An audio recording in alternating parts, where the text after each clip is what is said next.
Are we back?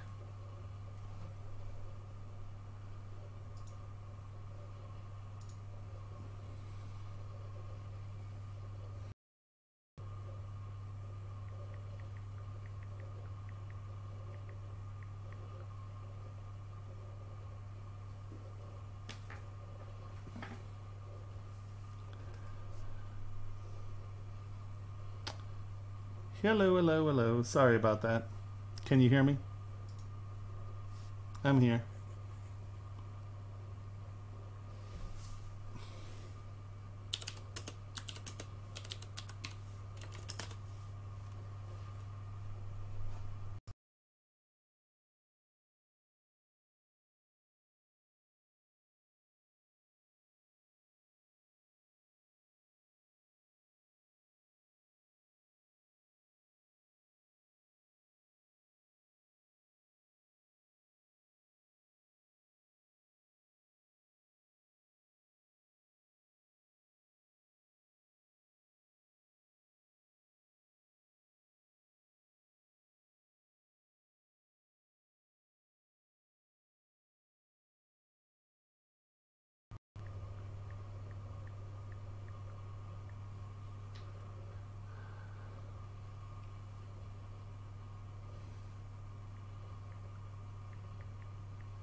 Okay.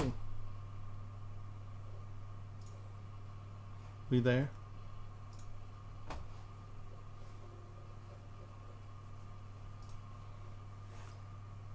Hey, hey. Sorry about that. My bad. For some reason, it does not like Boolean. Even, I mean, that's not a big Boolean for my machine. It's not like we were using a lot of the just frustrating. Sorry. I have to rebuild this computer. There's something squirrely. I have errors and like just dumb things like when I testimate it crashes, and I got something going on in here which is a little frustrating. But it's going to take a few days, and I have to I'm house sitting, so I drive up here for 3 days, and then yeah. All right, you can do it.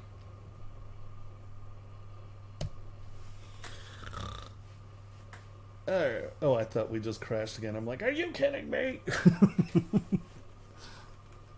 So anyone have anything to say or ask while we're sitting here waiting for this file to load? Ay, ay, ay.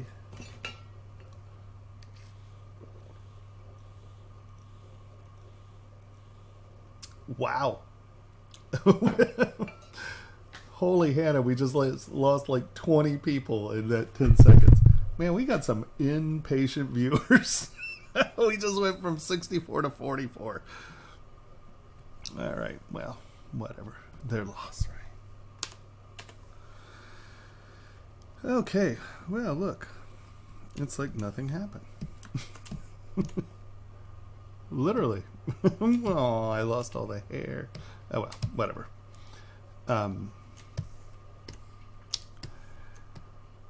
Yeah, so that might not be the best answer. Wow, holy Hannah.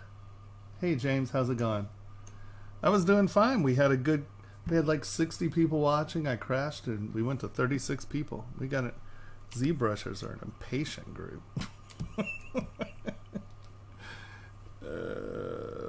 Brush. My brush. Stroke. Z plugin. Okay.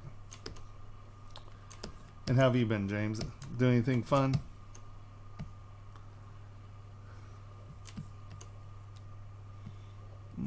Okay. Alright, so let's go to you. Let's bring the intensity up. Turn back face masking off. Turn Sculptures Pro on.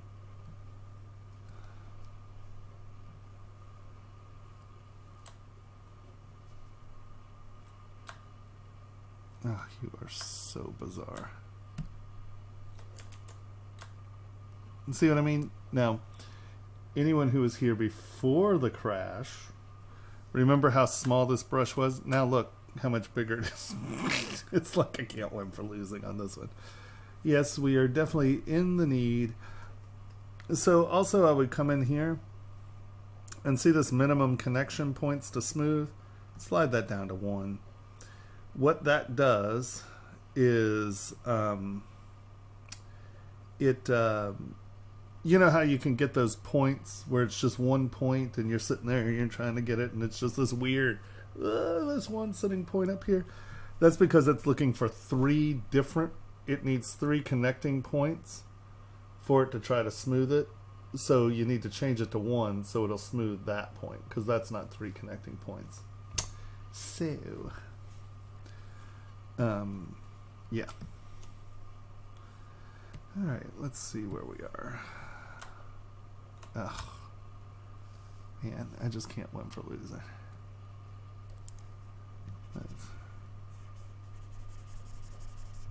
Can't win for losing on this one, my friend. It's the complete opposite. I love it. Alright. Yep. Oh, that's going to make me nuts. Okay, we can't use that brush right now, because that is a pain in the butt. Clay, square, freehand, change our focal shift out here so it's a little sharper, change our size, change our dynamic brush down to small so I have a better shift there. Okay, there we go. Oh, there we go.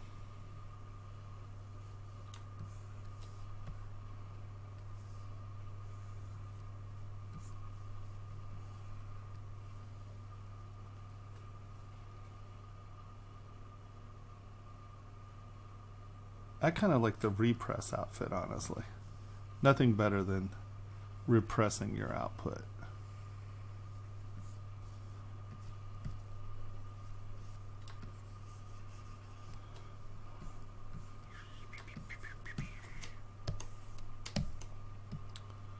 Alright.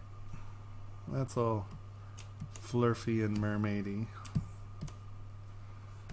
And so we're still under 100,000, or still under 1 million.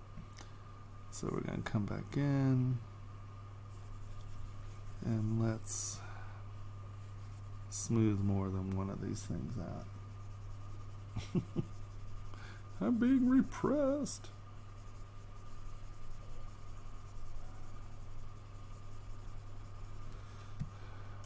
Start the Me 3 movement.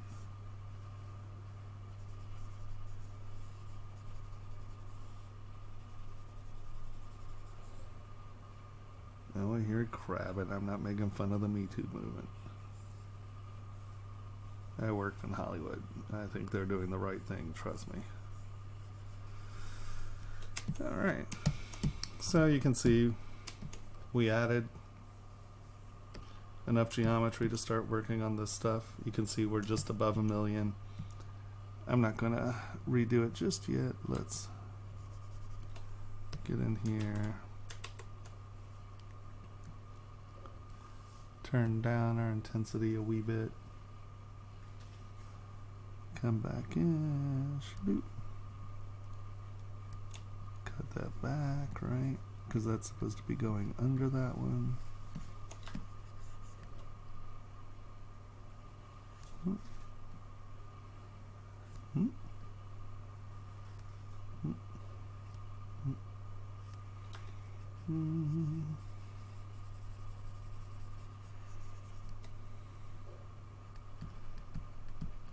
Get our point up, point up, under, oops.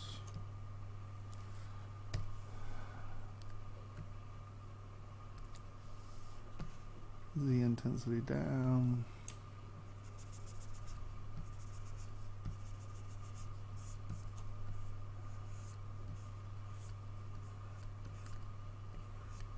Let's give it a little swoop back there so it's kind of returning up and in. Bring it up here a little more so you can see it. Maybe.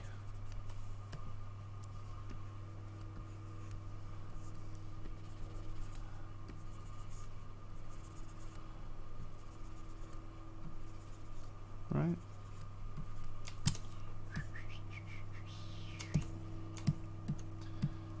And right now we're just trying to get our layers right. We're pulling all of this back and behind.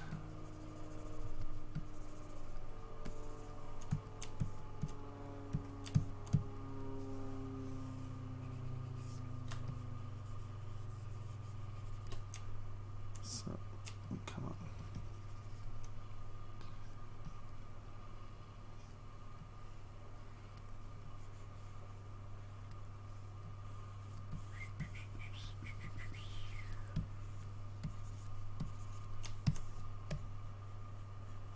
Right. That point wants to come up a little.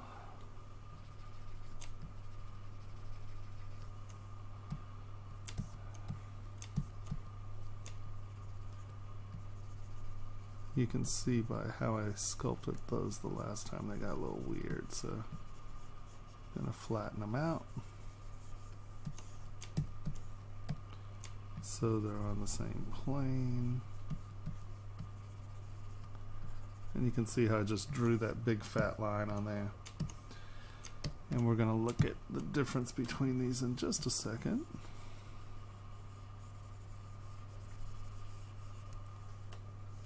Alright.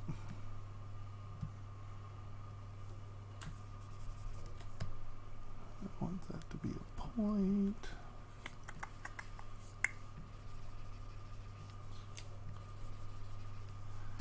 You'll see I'm often putting things on, pillowing them up, taking them back down. You know, add, subtract, add, subtract. It's this, you just kind of creep up on your surfaces, right? And so, kind of get our directionality here, over, under, all right?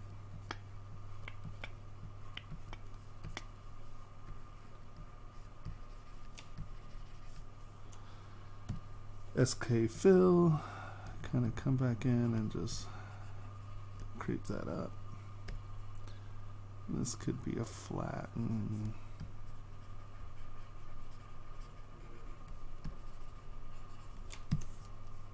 Alright. Those are all going behind. Now we'll do our next row. Flatten. I need that intensity turned up. I want to flatten. There we go.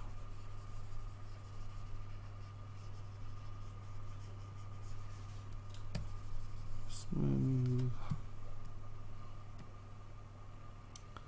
Look at it from multiple directions just to make sure you're abiding by your plane information.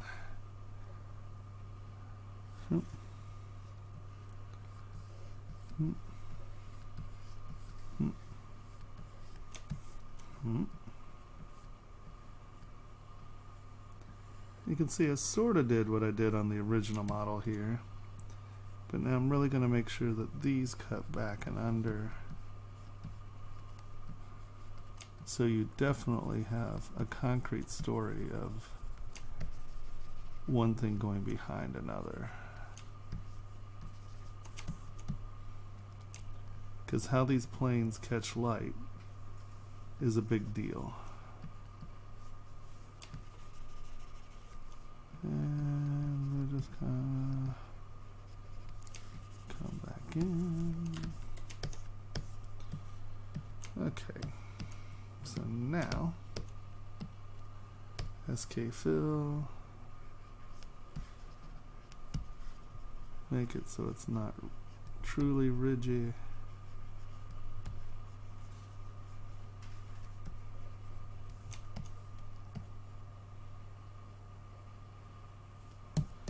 Alright. Now once again I will normally use the twist, but this will give us just a little bit of separation. And once again, you'll see that my point is not to draw the lines around, but kind of creating those cutbacks.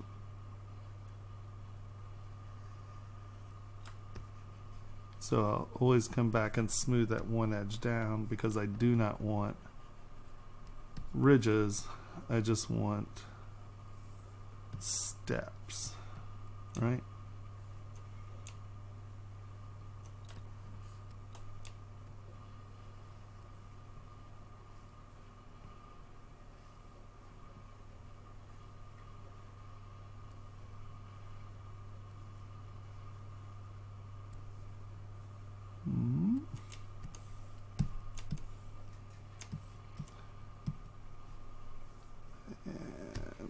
Clay tubes and just sort of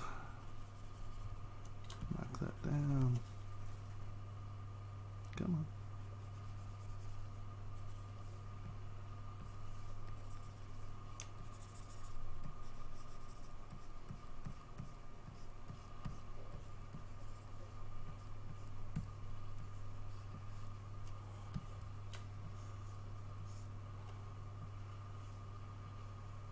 Right.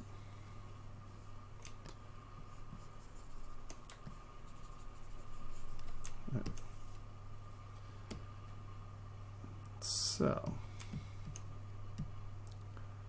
look at these three levels, or these three.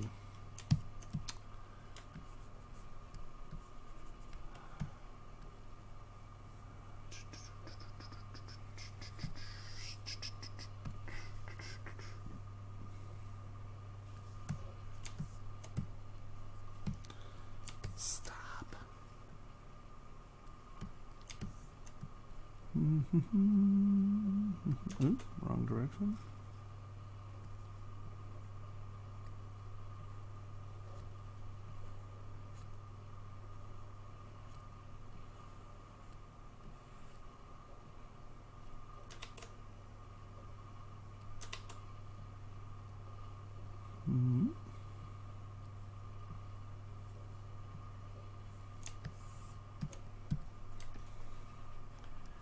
Anytime you get a lip,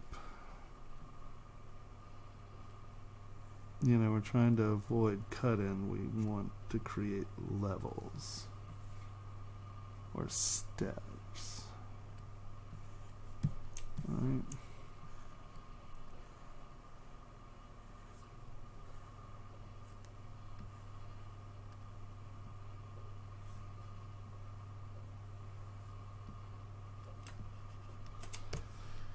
So you can see how flat these levels are here, right? And now let's just hop back here and look at this frame. And you can see how this was more drawn in. And now as we get back here, see how it just, what level is, like this right here could very well be in front of this now. Could very much be in front of that, right? You're not really getting really great step level depth information, where if you come here, come back up here, you can see that over and under story reads pretty clearly, right? That's a big deal. It's really important that you're retaining that step information, because they're really subtle cues that your brain will catch in metal, in reflective, you know. And this also, if you're doing, like if you're painting miniatures, or if you're doing D&D figures, or they're not D&D figures anymore, sorry, I'm old, right? I used to work for Ralph Partha. I don't know if that dates me, but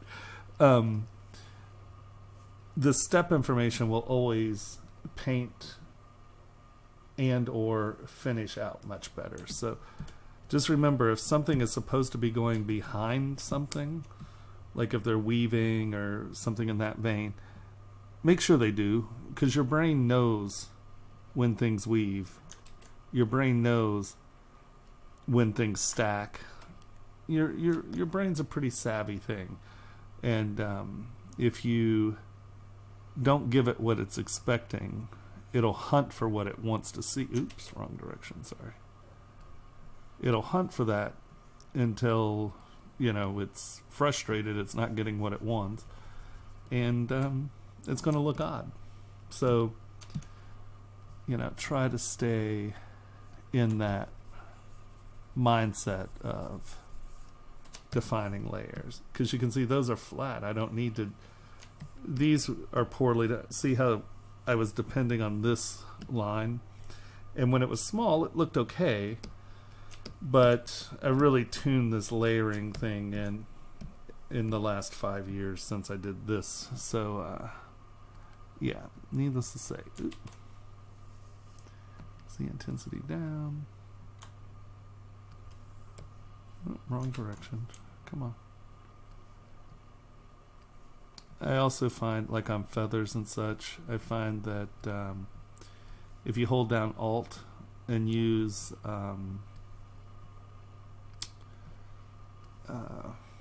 move elastic, see how it sort of tugs those up?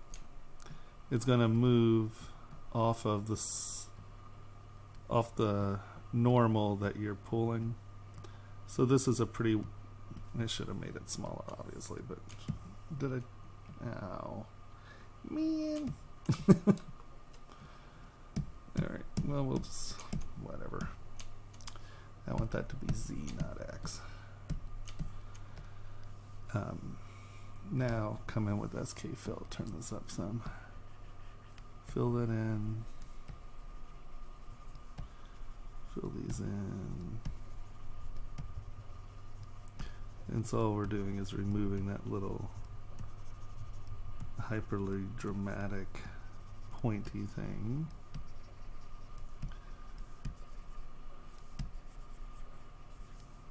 And now I'm going to come back in with my clay tubes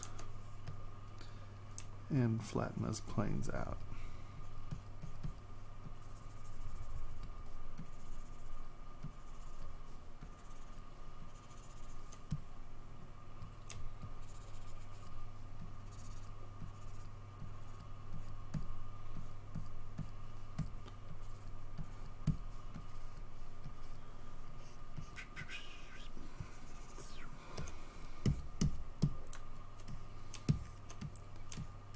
And you can see sort of the difference between this side and this side now, because I hadn't turned it on at that point. But yeah.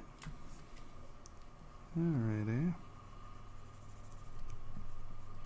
See how that kind of dives back in there weird. Make sure you try to keep your planular information consistent. And that's a clavicle E sort of thing. And this will do something. Okay, so we're at 1.19. So normally I will duplicate. And then, like I said, I have custom set to 500,000. Boom, hit 500,000. Give it a second to decimate.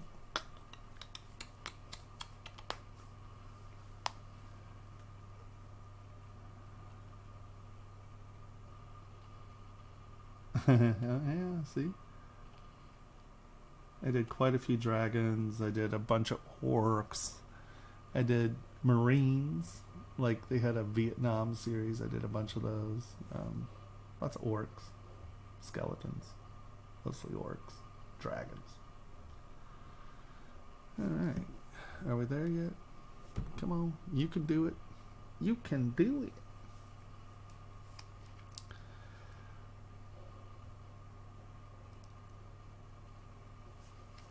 And let us hide that. And once again, you can see, I mean, we're losing very little mesh fidelity here where we had put it before, but you can see that it's starting to share that fidelity out as we go out, and it's retaining the edge work that we're doing. Remember, I mean, you're looking at this and you're like, oh, well, that's really meshy. That's 1/2 mil, right?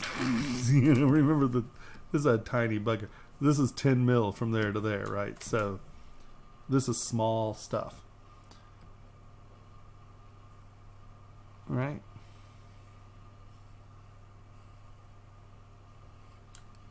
Now, let's come back over here for a second. Let's split 2 parts.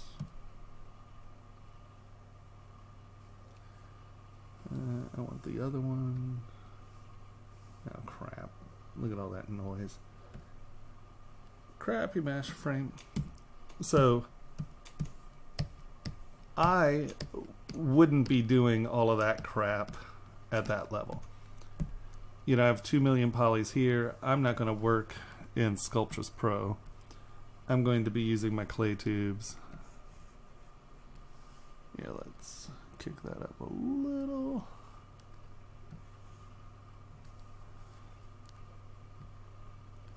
And so I'm going to be doing most of that here at a higher resolution. Turn that crap off for now.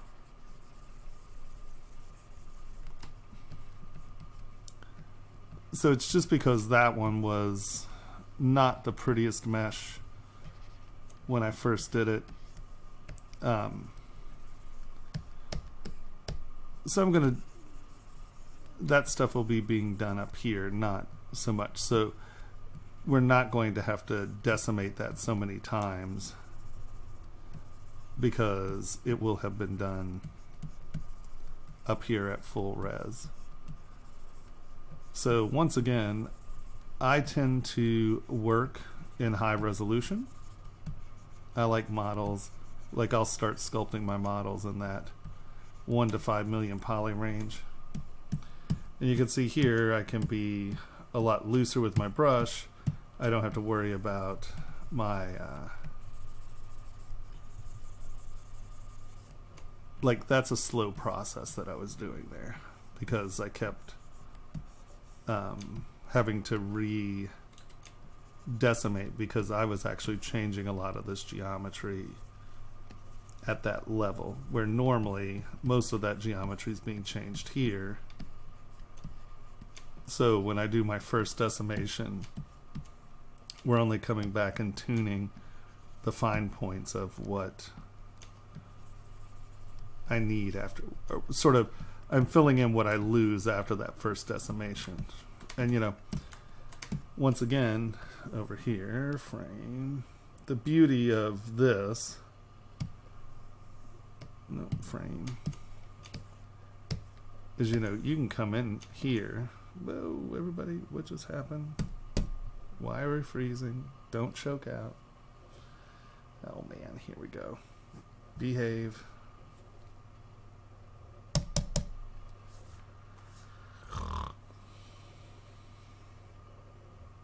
I don't know what it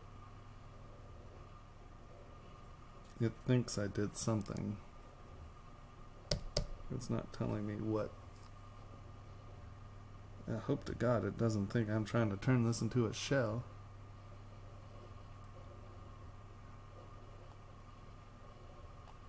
Thank you, I appreciate it. Yeah, I was all about tabletop gaming. Oh, you bastard. Come on.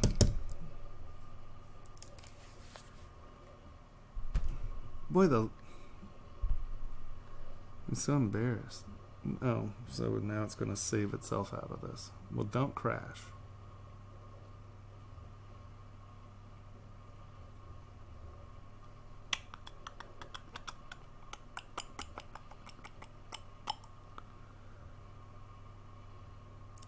It's funny, I have it set to save every 30 minutes. But anytime it thinks it's going to crash, it'll save. So if you're saving your regular, really, you just save. Okay, I'm like, don't piss me off. What is going on? Oh my god, it's the damn Wacom driver.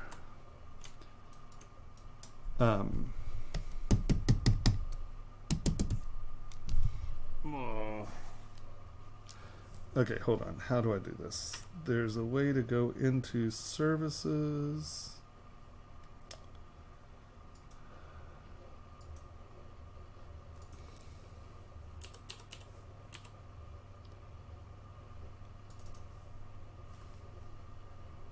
Come on. Like you can restart the desktop service. Open that window.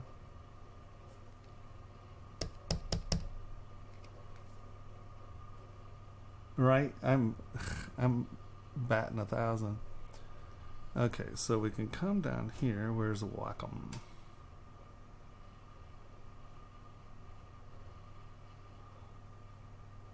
Wacom professional service running automatically.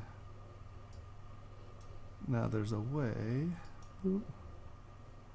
Restart the service.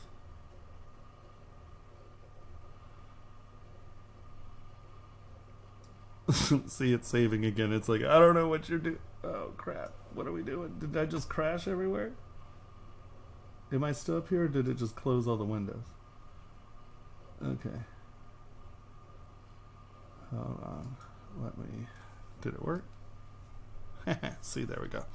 So if your Windows update trashes your Wacom services, and like your Wacom service just sort of dies and it says, I don't know if you get it, but sometimes it'll say, oh, driver not installed, or something like that. Tablet driver not installed. If you go into services and just restart your Wacom professional service, this one, normally it'll fix that. Oh man, what a pain in the bahoo. Okay. All right, go ahead and save. Come on.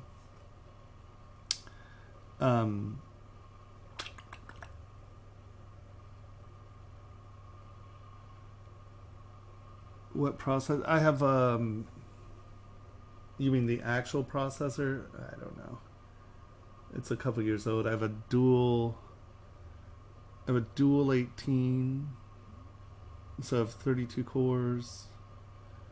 And then I have 132 gigs of RAM, something like that. Oh, for God's sake, come on, this is not this big of a file. I know, I'm so exciting to watch, aren't I? I know, I can't imagine why I can't get regular streams.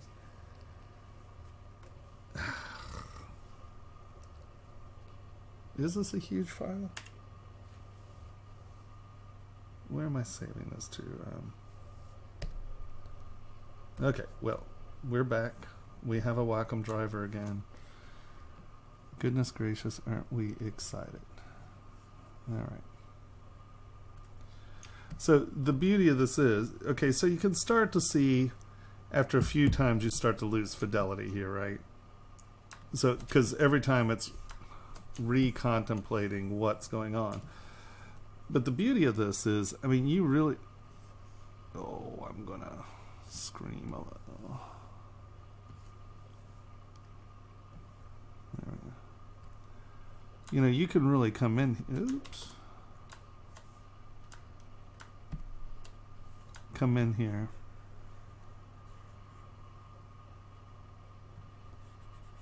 You know, and you have to remember how small this is. Yeah, no, I work on big files. That's why I'm kind of laughing about how lame this is being right now. I mean, I work on, 50 to 150 million poly models fairly regularly. Yeah. So, you know, the thing to remember Oh, that new update is trash at my Cintiq.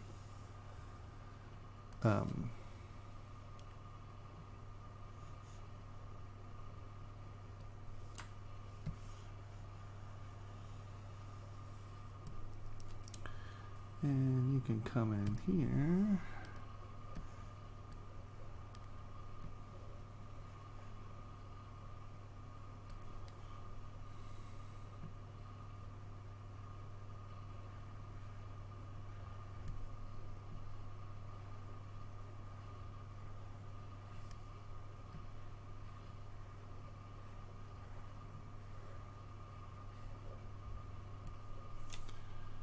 And then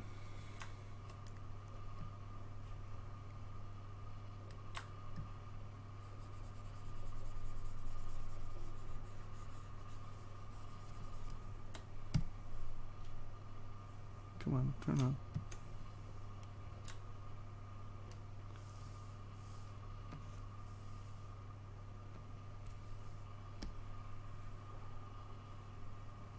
Smooth in more geometry.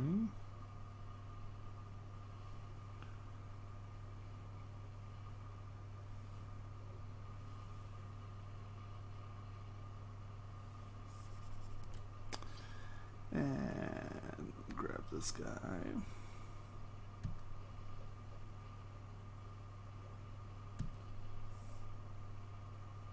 What?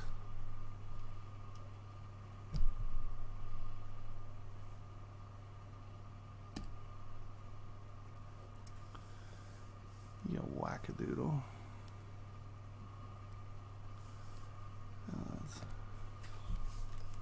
point. Oh, one. No. 0.01. It's not gonna let us do that, is it? Let's see.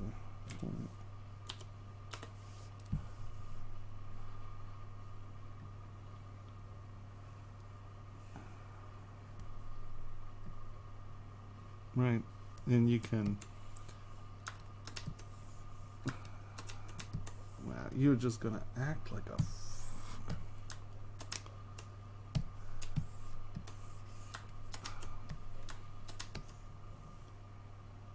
Right, and that is there, and that's there. Now let's go W, Y. Okay, so see from there to there, that is 1/10 of a millimeter. So you're dealing with something that you can do like 100,000th of a millimeter. So you're talking about like half a micron, right? So, and we're only at 500,000 polys. So your capacity to, after a decimation, apply geometry where you want it, it's, well, it's normal for anyone who wants to work on big models. You got to think that I was trying to figure out how to get things out of this machine or out of this program for, 13 years now, and unfortunately I can't use a lot of those tricks. There's no using UV, there's no using any of that crap. We actually need the geometry to be there, and so yeah, you need big models. Now with the Sculptris Pro, you can see where, can you imagine the mesh density that you would need before you could control the mesh density in certain areas? You used to be able to like mask off and then divide within the masked area, but you lose all of your level information that way. And so that's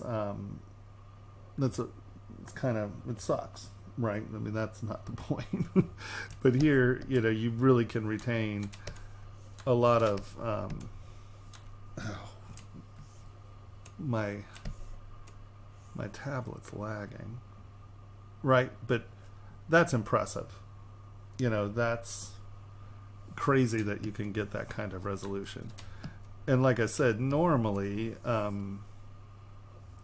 wouldn't have to decimate than that, decimate than that, because I would do the work here at the high resolution model, then decimate, then come in, tune all my edges.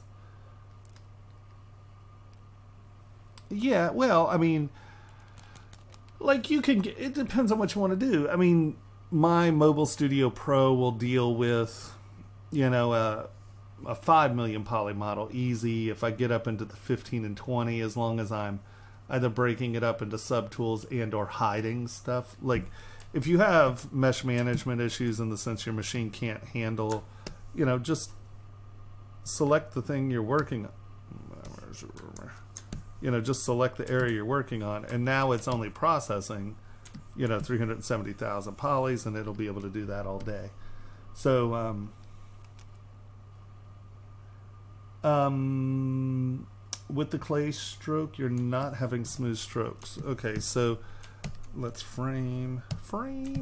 Let's get in here. Oh man, that's gonna make me nutso, but that's okay. So we'll take clay with clay tubes or with clay. Let's bring this up a little.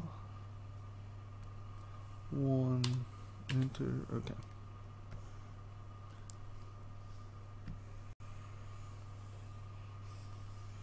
So it could be your roll distance is set at a weird size.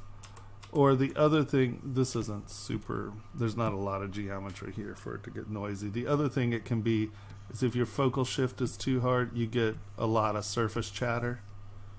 See how noisy that is? Sorry, this doesn't have a lot of geometry in it. Hold on, let's go here. Frame, divide. All right, there we go. Oh, clay tubes. All right, so there's clay tubes. Let's get it up here. So mine's smooth. I have my roll distance at 10, and then my focal shift is in that -56. If you really crank your focal shift up, it'll get noisy. See how it's chattery? And if you change your roll distance dramatically, you often see how you get chatter around the edges there. So I keep my roll distance at 10. My focal shift in that 50, I guess I had it set to 56, but whatever, 57. And you can see it sort of, maybe 56 is where we wanted it.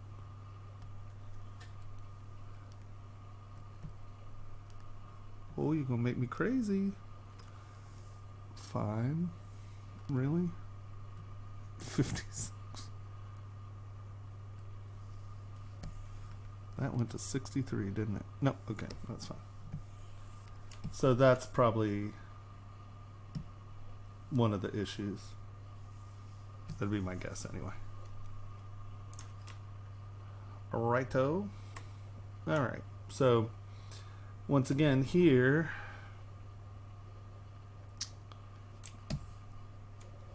you know, you can see that her head is 24 million polys. And then when I decimate it out, this is at 700. You notice I added some geometry in the eyes.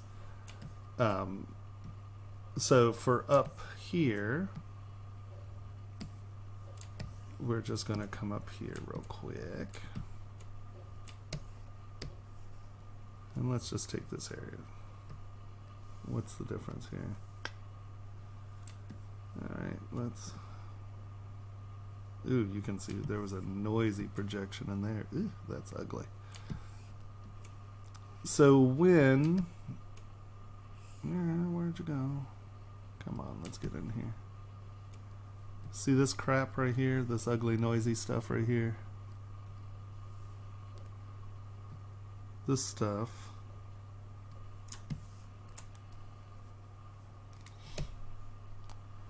These are projection issues. So when you re-project, and you'll, if you've heard me talk, and if you haven't, you'll hear this. Hi, Joanne.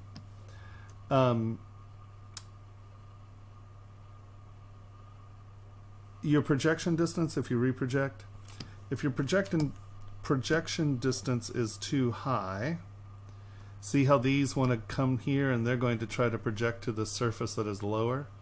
All this gobbledygook is because the projection distance was too high. And so it didn't know where to project to. And that's what these are too. They're reaching. Right? These are those little points I was talking about. If you'll notice, I can come in and I hit them and they go away. It's because I changed this setting right here. Under smooth brush modifiers, minimum connected points to smooth is 1. And now you can come in and really just tap those down. Now this mesh is crap. I don't know when the last time I reprojected this was, but I was not paying attention. Things like that will make your mesh blow the hell up if you try to print it. Alright, so let's find an area again. I have no idea what that is. Can't get rid of it. It's super weird. When I decimate it, it goes away, but this model has these, it's right there and right there, and it's been there for years. I don't know what has happened. Okay, so we're going to take this area.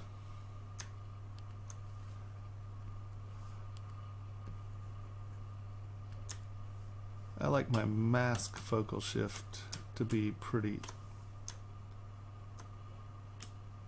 Mask, focal shift way out here. I like a sharp mask. No problem. Did that help? Was that the answer? When you're dealing with a model that's this big, you know, this one little, I mean, this is 24 million polys, right? I'm just going to come in and you just do this sort of step by step. Hide part.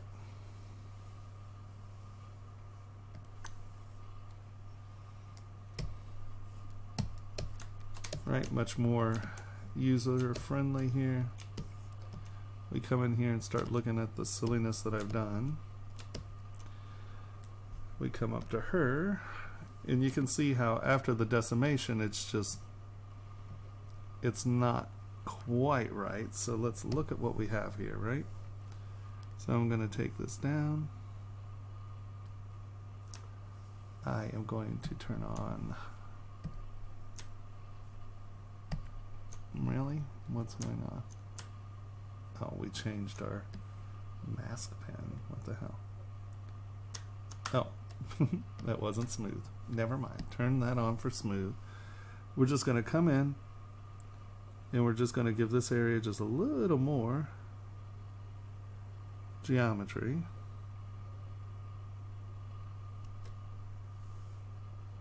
Come on, you can do it. You can see that it doesn't. This is the other reason that. What? Really, you annoying turd? This is not big. What are you choking out about? Oh boy. Really? Now you're just not going to move? Okay. Let's turn that off. This is 700,000 polys. Why are you acting like this? Okay, see how it's starting to act weird? Sometimes, see how it's only going to its locks? Its shift locks, right? So sometimes it squirrels out. Come to star, turn edit off, redraw your star, turn edit on, come back to your model, and it, well, it's still not working. Look at that. Oh, holy Hannah, you are going to be a pain in my butt.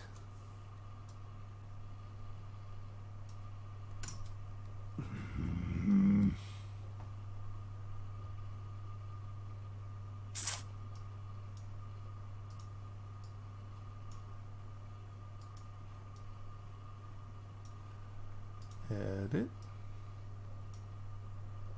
Edit. It's still locking. Yeah. Really, guys, this is my computer. It's being super weird. See, it's not even getting rid of them. Control N isn't working. Okay. Let's try this again, ZBrush. No, don't save. Yay, this is Watch Tomas Crash.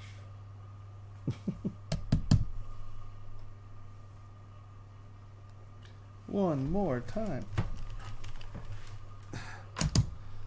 While that's rebooting, I'm going to run the restroom. I'll be right back.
Close window, 1 second.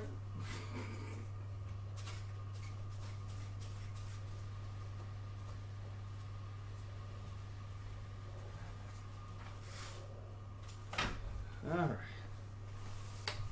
Let's see if this is gonna work with us one more time. Holy cow. All right. Quick save.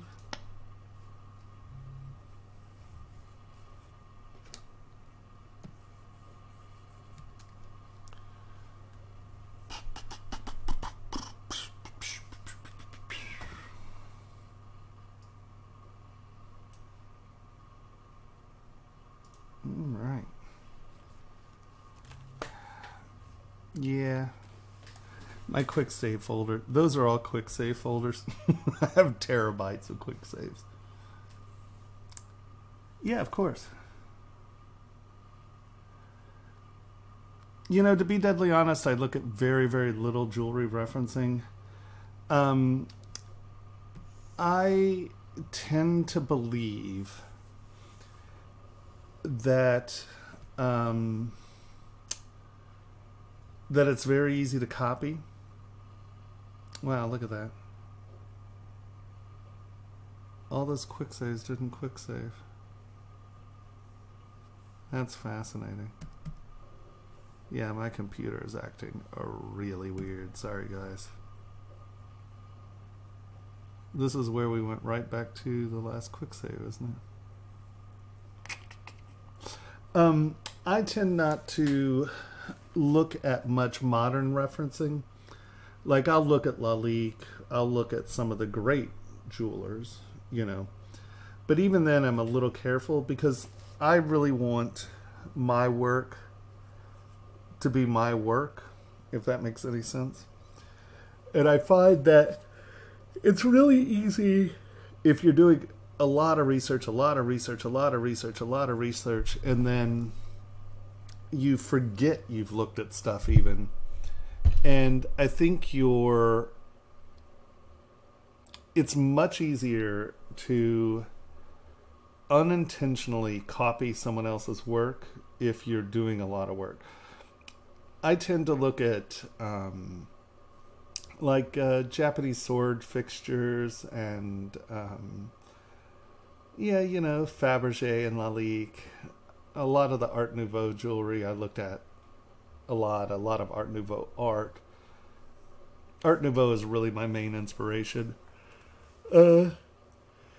Excuse me. Yeah, once again, wow, that's funny. But at least that's working. All right.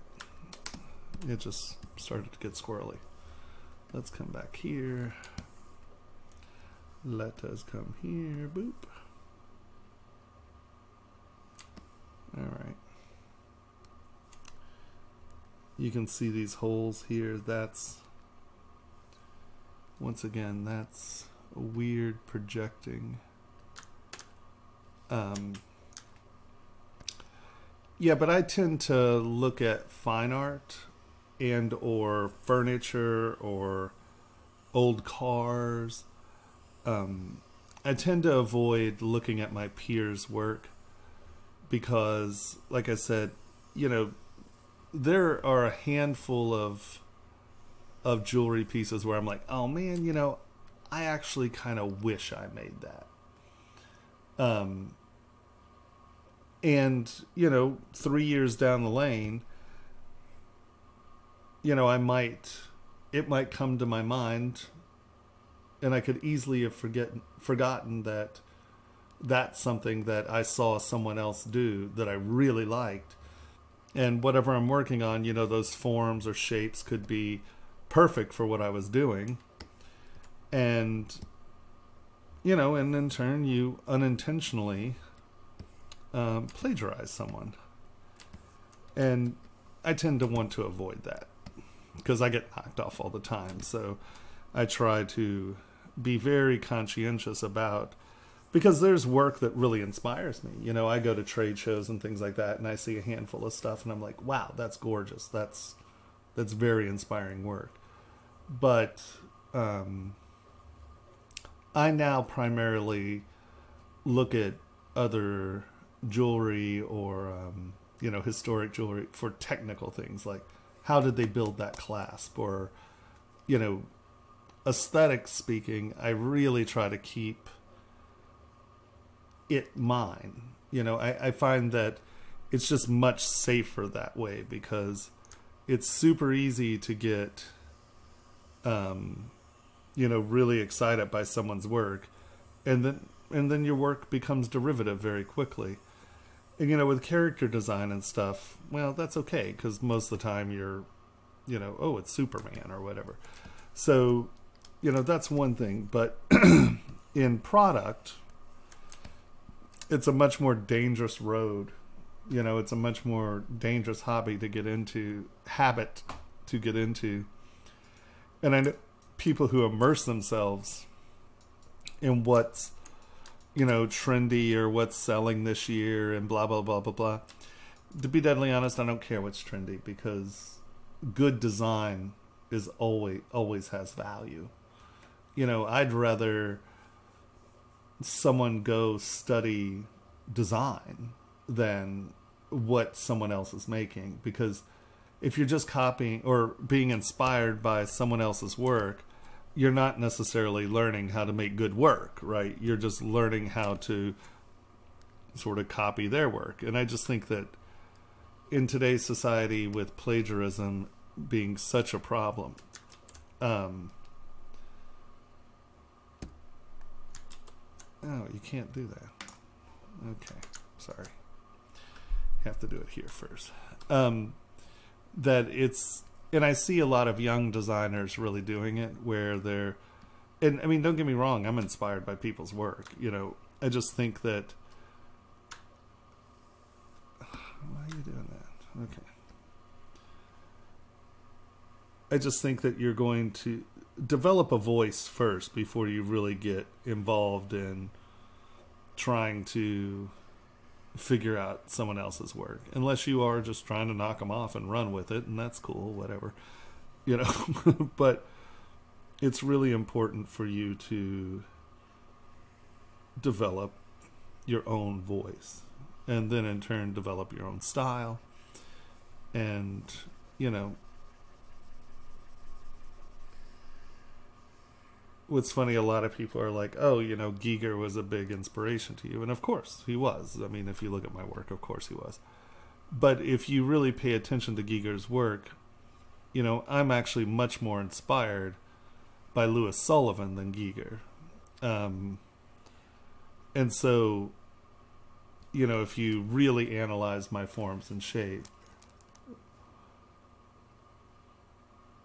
Oh, God damn it. Here we go again. See what I mean, guys?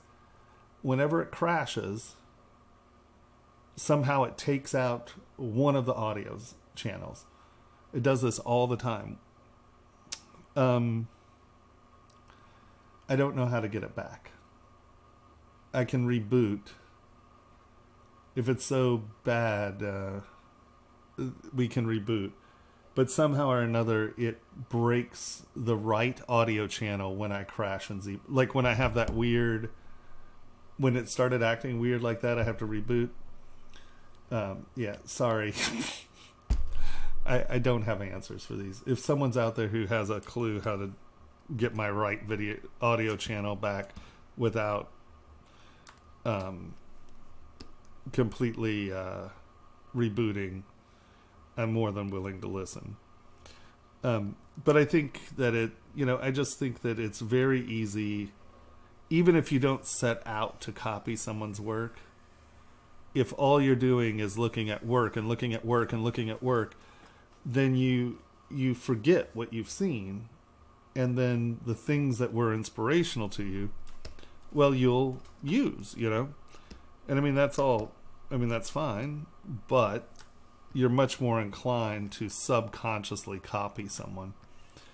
And in the jewelry world, that could lose you your company. That could be ugly. So you can see we just added geometry here. We turn on the old geometry. We now project all. Boop.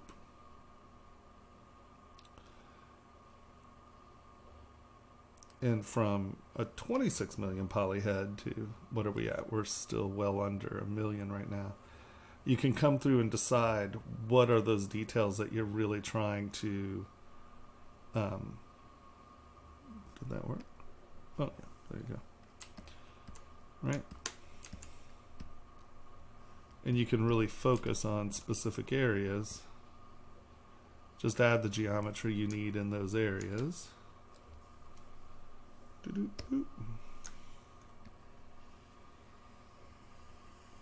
And you can see that we're adding a substantial amount of geometry here in comparison. But look, we've only added about 100,000 polys there. So you can really pull off some dramatically higher detail in your projection.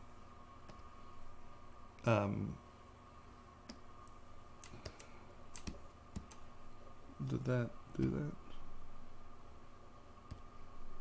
No, what happened? Did I do it to the wrong one? No. Well, that's weird.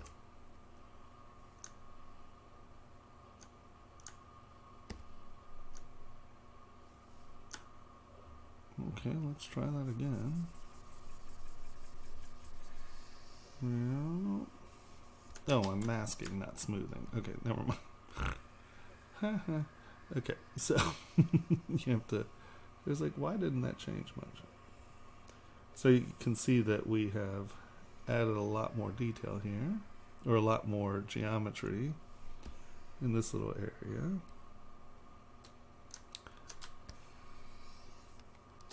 Mask it off.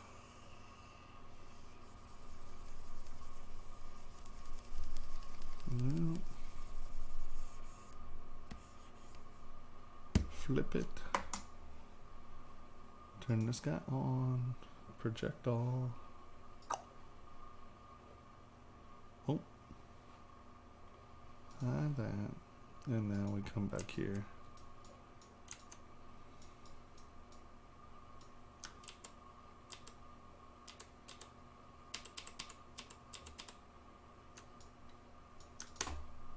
Right, and you can retain much more geometry, or much more detail with much less geometry by coming in and defining where you need your detail right. Like you can see that this stuff up here compared to show part.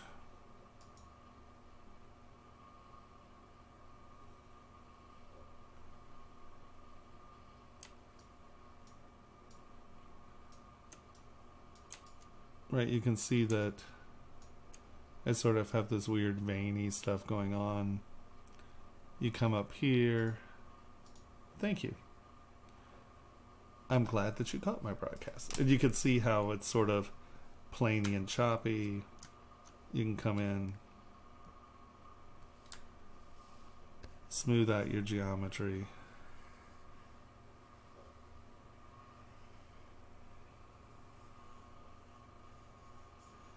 You know, where like, if this is the side of the ring and this is the side of the ring that everyone's going to see, and no one's going to see that, well, you know, when this is small, that'll still read. Okay, but they're coming in.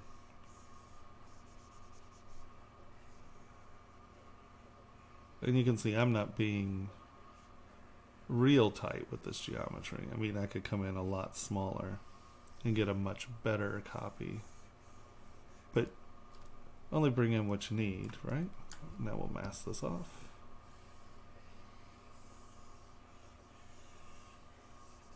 Yeah. La la la la la la la la.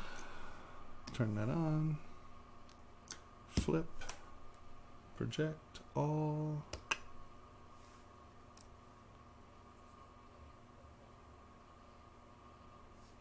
I have no idea what that weird paint thing is. It's bizarro.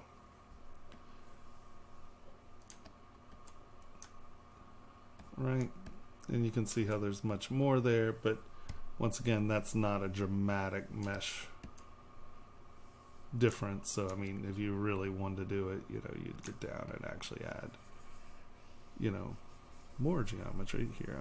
We'll just do half of this.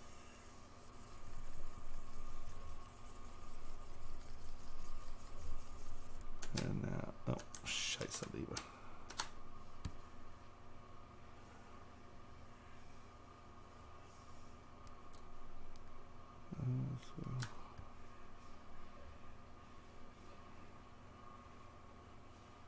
You can see how it is not the fastest process in the world. And once again, I would do this in different steps. These are both models that were already finished. But let's just do this area.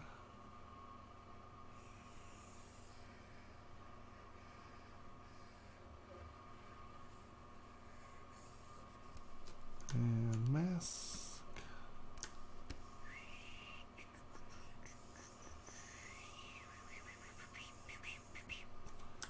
Flip. Project. Show. Project.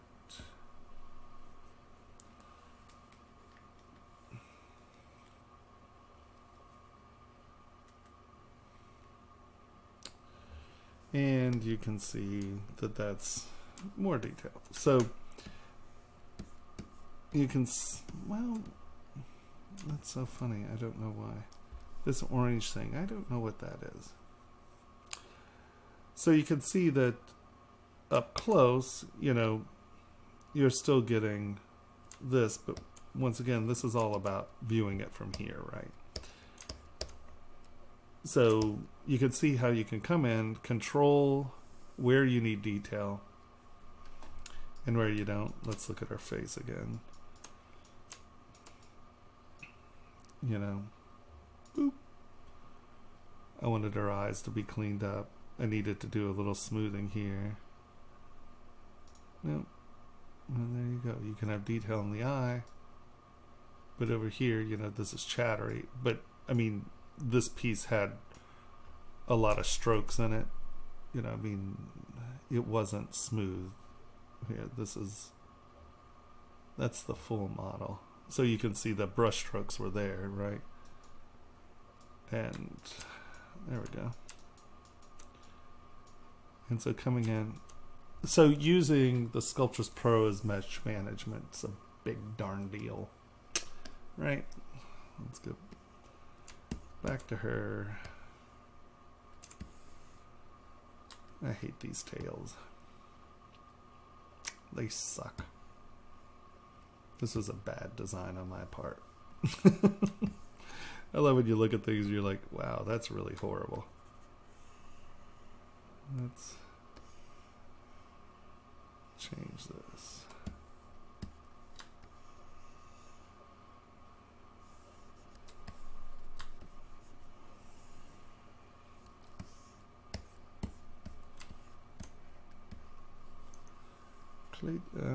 My brushes are out of the way. Brush. My brush. Stroke.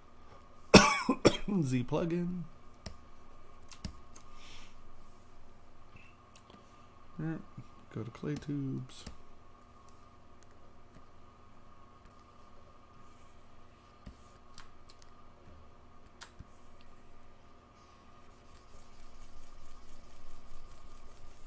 Get a little more geometry in there.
Let's see.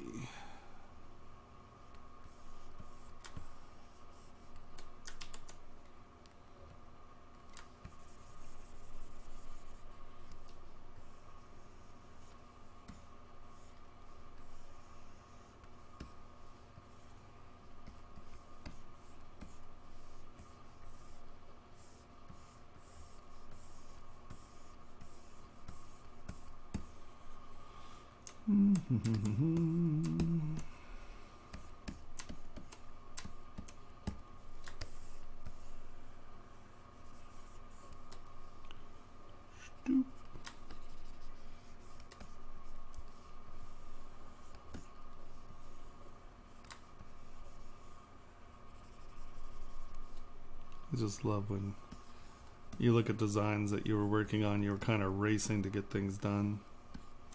And you look at them now and you're just like, ugh, goodness gracious. I mean, just look at that. That's crap. That's just a horrible resolution for that. Turn that down.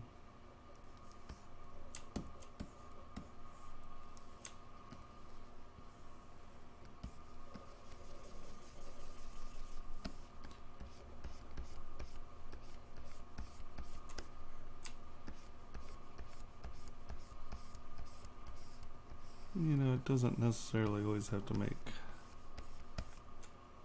well, intentionality. There has to be a reason for it, but it doesn't have to be what you normally, or what you expect, right? You know, it's like, okay, well, you can have that shape, but then I'm sort of,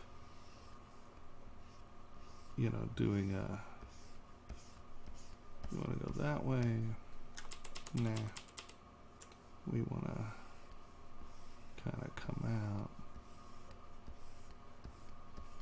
And it's sort of a shell feel, it's sort of a fin feel. You know, it doesn't have to necessarily make sense because, well, first of all, these are mastheads, so honestly it wouldn't have this. It would end in like some weird square shape because you were going to hammer up to it. But I'm looking for nice silhouettes.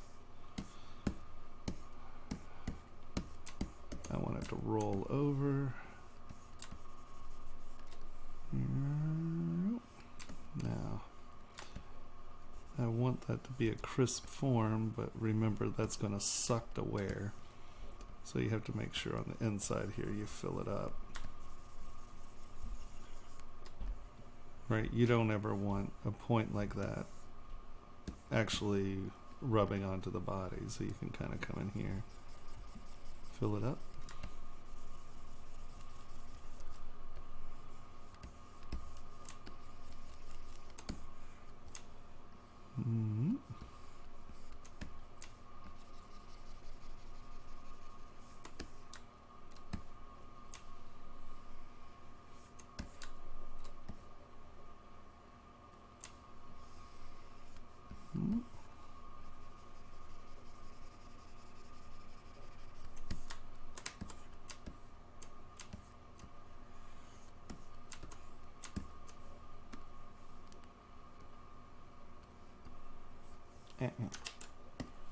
Do not want that on.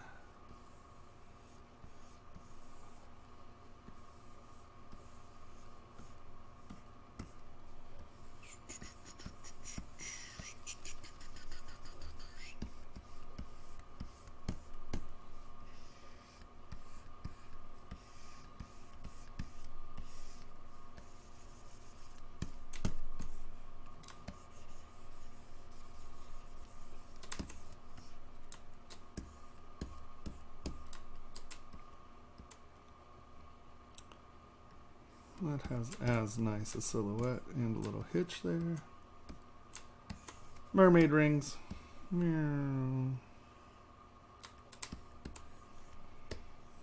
And we're really talking about mesh management.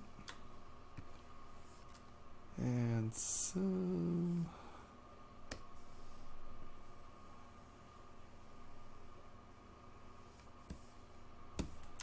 ta-da.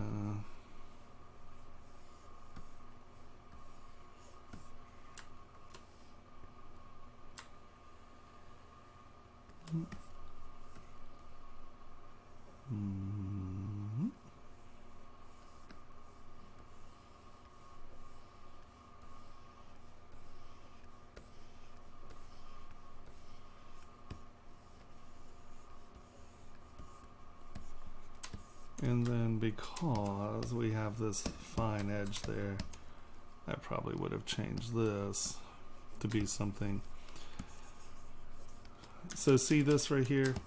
This is a crap bottom of a ring, because all you do is tap it a few times, skink, skink, skink, and all that detail's gone.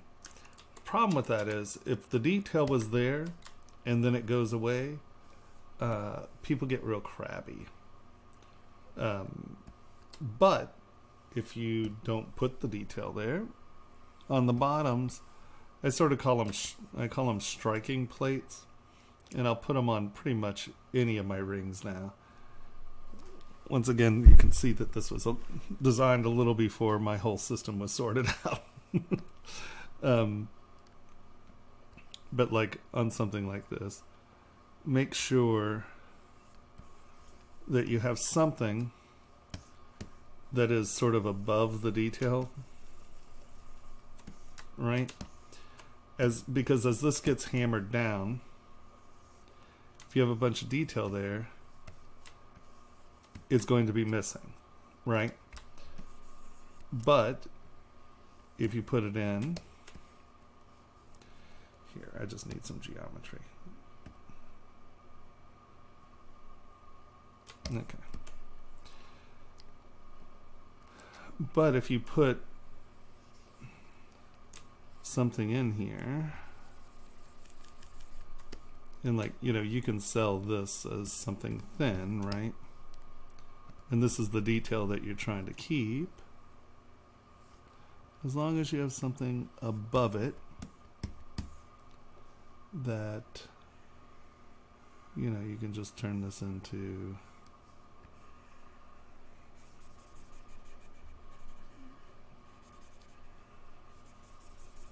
little cross shapes. Work well because they hold their, you know, their edging. We'll take SK trim. Let's knock this down some.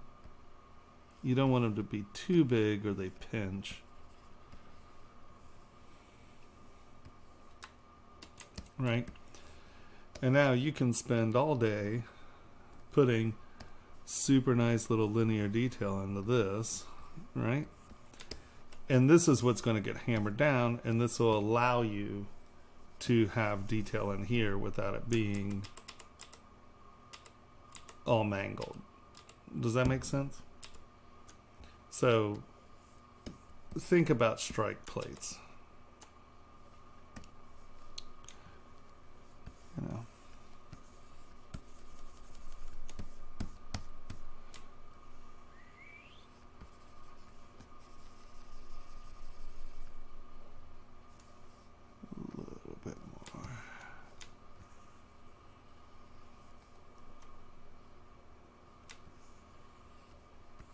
That's weird.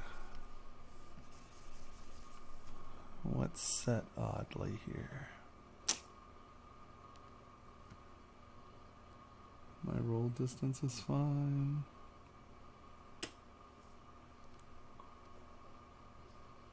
Focal 53. There we go, that's better. I was like, something was acting weird there.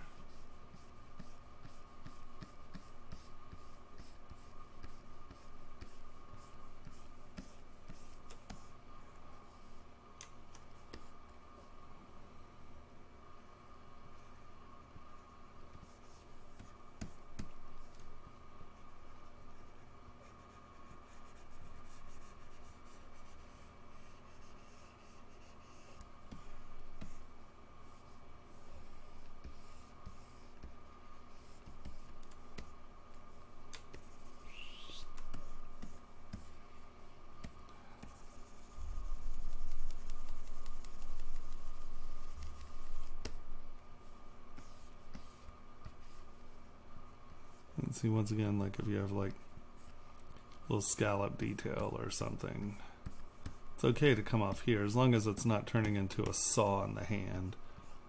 And then if you're doing it here, just make sure that it's lying behind this ridge, right? So that's getting hammered down where you're keeping your little detail, whatever that detail is.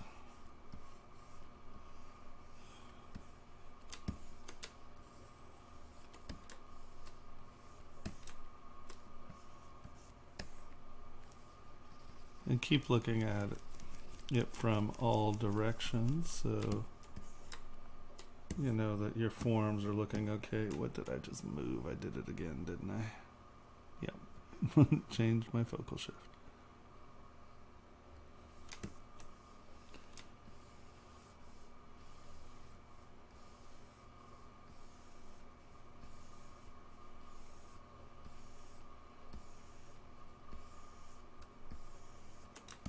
Alrighty.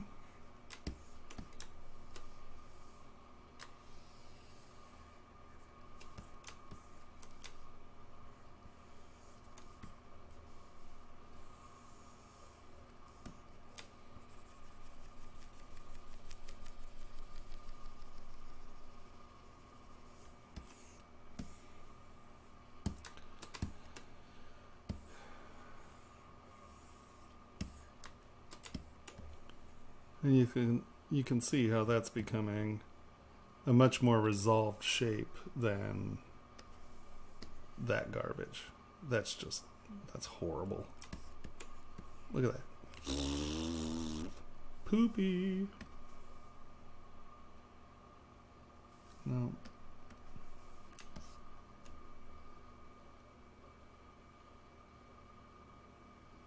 Sorry, unless anyone has something brilliant. I don't know. You know, when I crash, it acts weird. I don't have any big answers for this one, guys. Sorry. I'm just whoa.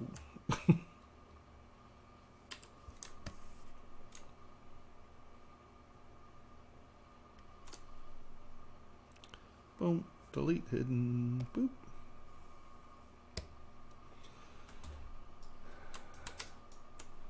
And then you can mirror and weld.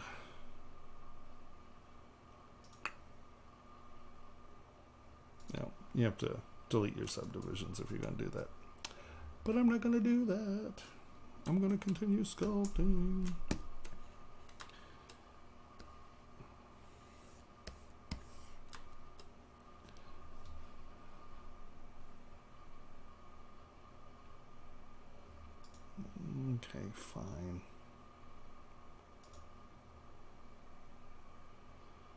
Delete higher. Mirror and weld. No, delete hidden. Mirror and weld. Boop. Divide, divide. Divide. Oh, oh, whoa, everybody calm down.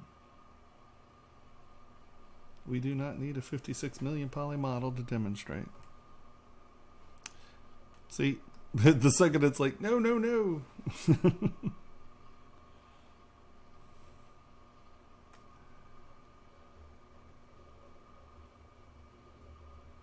What is the command for that line you draw and then some buttons show up and you clicked it? Spacebar probably is what you're talking about. Hold on.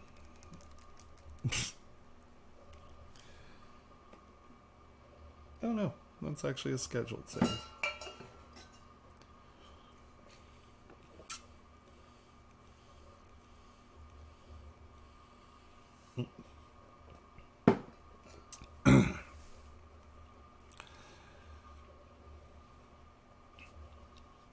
Come on, you. I really have to reconceive this ring. I like it, but it has some issues because it's old. And I just did something weird. And it's trying to... Okay. That model is like a... Yeah, okay. So let's... First of all, let's lower this res. We don't need this much resolution. Delete higher. Boop. Okay. Because I wasn't careful, you see how we got weird mirror and weld. We get these weird things. Close holes works quite. Alright. Lower res, delete higher. Close holes. Divide. Divide.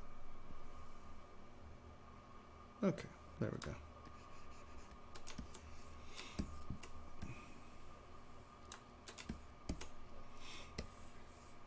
But you can see how that, whether it's truly mermaidy or not, that's a better resolved.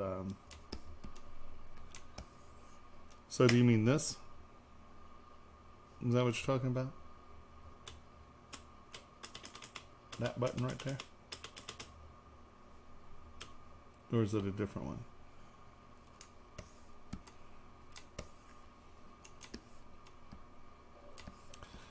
Okay, so it's not that one. So what are we, which one are we talking about?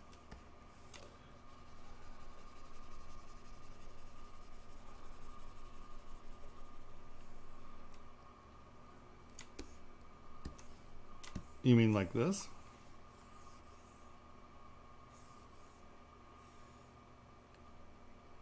I'm like, I don't know. I'd be happy to tell you if I did it.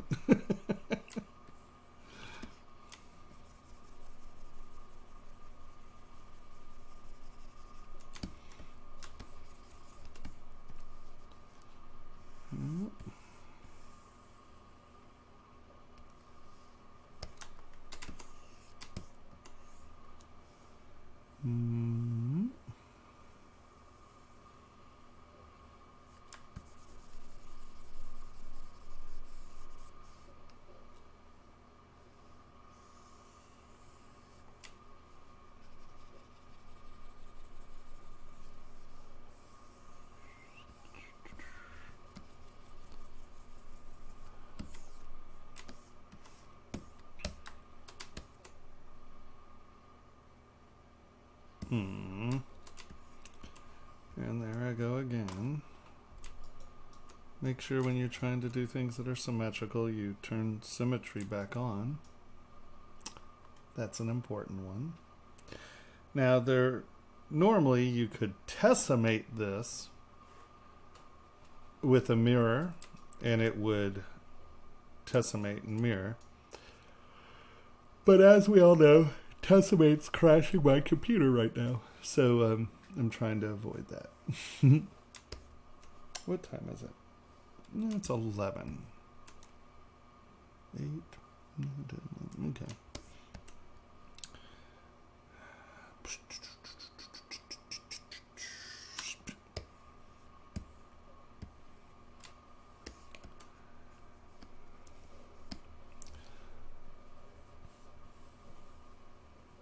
So are there any questions about that?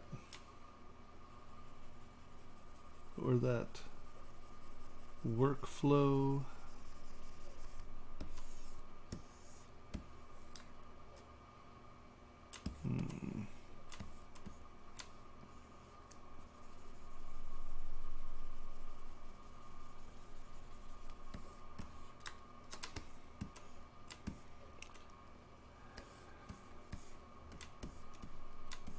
This all got hinky. Low res. Let's smooth this crap out and see what we got here.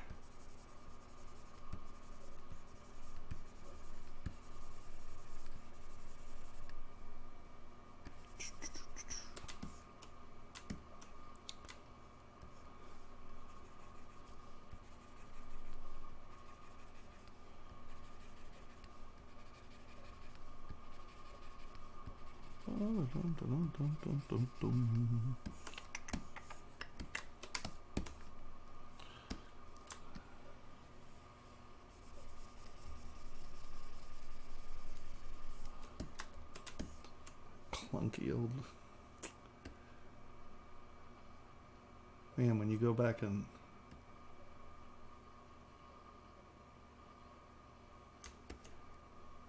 yeah, no, it's a more resolved form.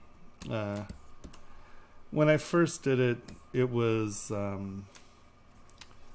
was kind of in a hurry. I was trying to get some pieces done, and it just never. I was underwhelmed. Let's put it that way. And so, you know, these are supposed to.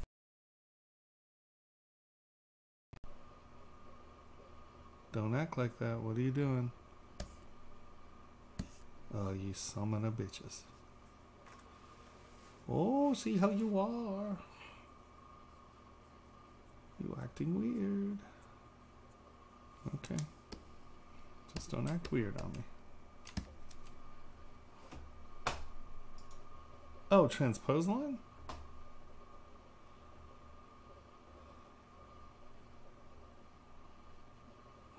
Yeah. Okay. We got that. So the transpose line is, go to W, right? You got your gizmo. Well, the transpose line is if you push Y. And I use the transpose line as a ruler. And there's some bend functions that work pretty good with it. Here, let's...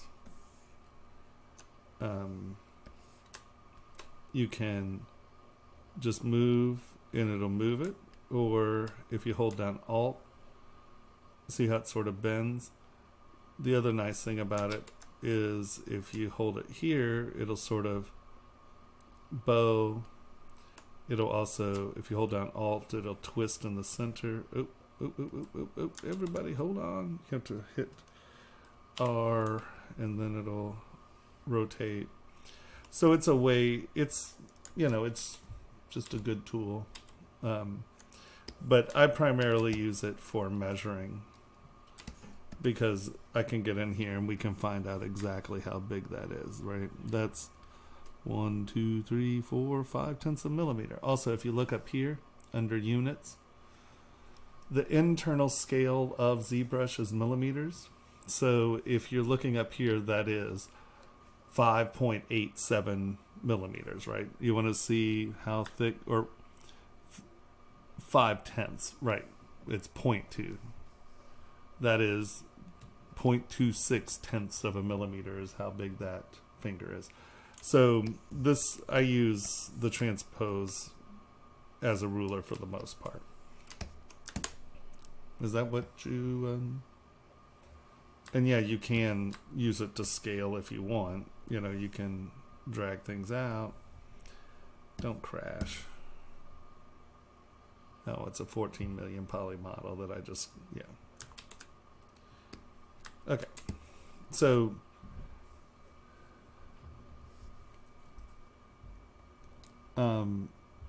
yeah. I mean, there's an EnvisionTech at the shop, yeah.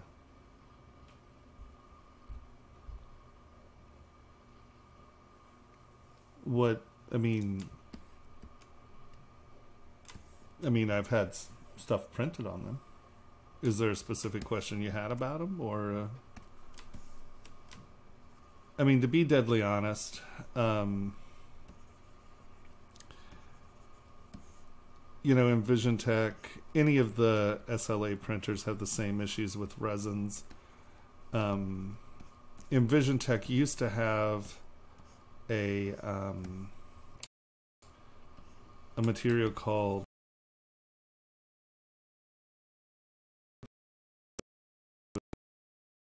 it wasn't castable. You had to make a mold off of it. But holy Hannah, it was pretty. It was good material. But not a lot of the new machines. Now, I've not tried their new, you know, they have the new desktop. There's the standard one, and then they have one that is like XDR or something like that, which is supposed to print a lot quicker. I've seen models off of it, and, you know, it's like, okay, well, you know, they say, oh, it's this. Nah. For the most part, SolidScape. We have a Form 2 and a Solus. I'm a huge fan of the SolidScape only because, well, one, it's really high res, and two, you don't have to there are no supports, right? It builds a sub-supporting system. Hello. And so in turn, you know, it's much, in my book, it's a much better machine because of that, right? So you can see here now that I'm going in and I'm trying to resculpt this. This started as a low mesh, right? You can see where I'm having problems with these geometries. This is where the Sculptris Pro is a huge benefit, because you can come in and you can get rid of, what did I just say? Sculptris Pro, smooth. Oh, it's composed of multi-subdivision levels. Sculptris Pro can only be used on something that doesn't have multiple subdivision levels. Yes, SolidScape does. They are already printing food. There's a chocolate printer that's really cool, actually. I really like it. And they are printing human tissue. Not organs, but like cartilage, like ear material. And they're printing some sort of tissue that's sort of like stem celly. Goodness gracious. But yeah, and then let's see. But I'll tell you, the at JCK I saw the new Solus, and it has a bigger build platform, and it's a DLP as opposed to an SLA, so you don't have as much excess resin residue in the uncured print. Hello.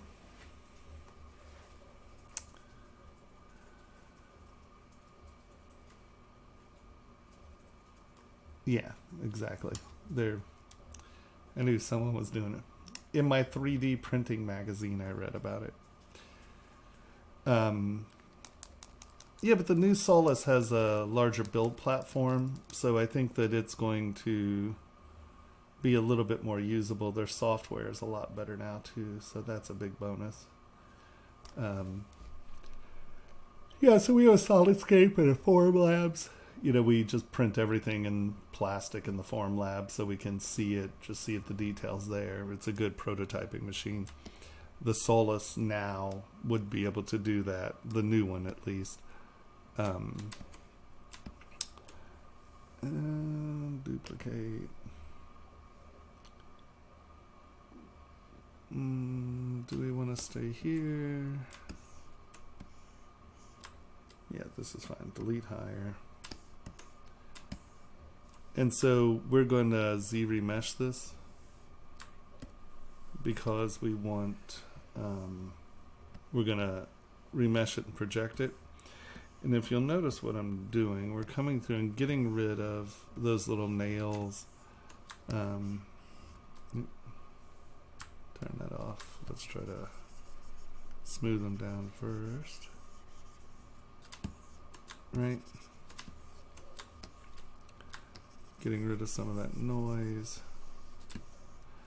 Because the remesh, when we Z-remesh this, it will try to retain that geometry. And I don't want it necessarily to retain that geometry, so alright. That's looking okay. Control W. And now we go to W. Hit Y to get rid of that. So we're in here. Turn off symmetry. Center. Sort. Come here. Remesh by Z-remesher. And then I want this to be, let's go, let's see what 100,000 is.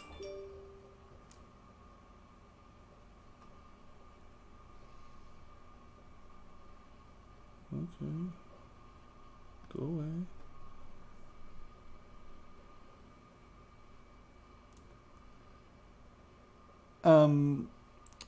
Well, I am going to eventually redo this ring a little bit more effectively. We were really just talking about the workflow, the Sculptris Pro workflow.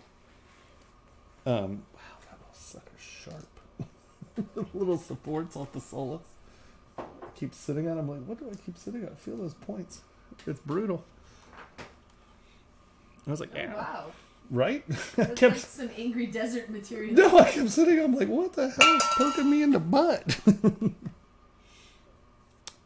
Here, let me see. I don't know if y'all can see this. Yeah.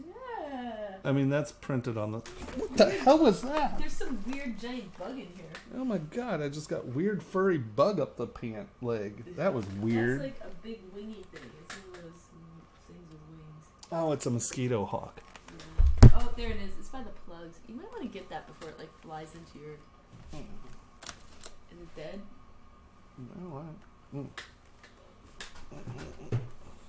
Oh, did I just turn the damn power off? Oh!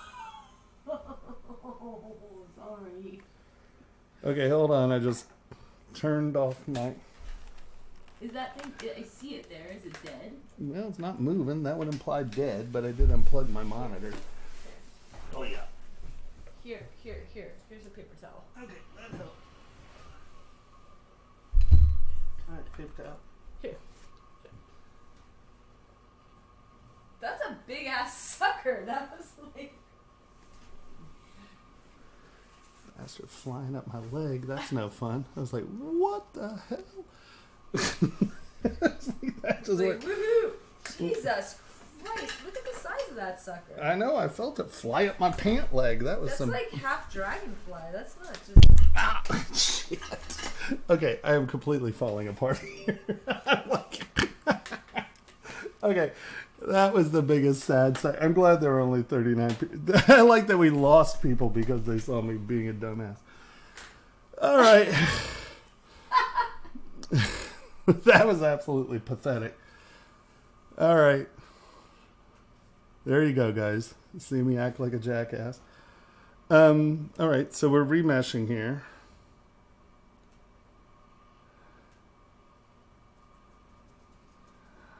Hold on.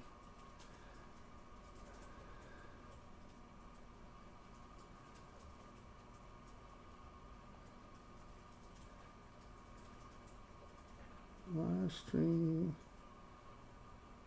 Talk in a few.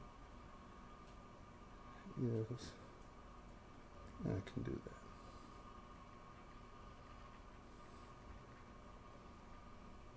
that. Okay. Oh my God. I know, guys, that was absolutely pathetic. But until you have a big old bug fly up your page, like, I don't want to hear it from you guys. We got a lot of capital LOL going on in here.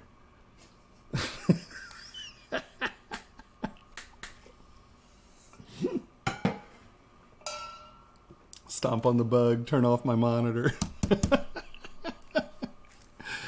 Ay, ay, ay. That was ridiculous. Okay. Really? Okay, we're not going to do this right now. I don't even have the patience for it. My machine's acting too weird for me to be trying silly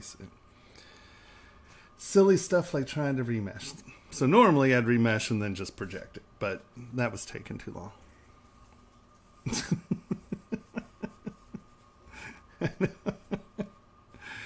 Oh man.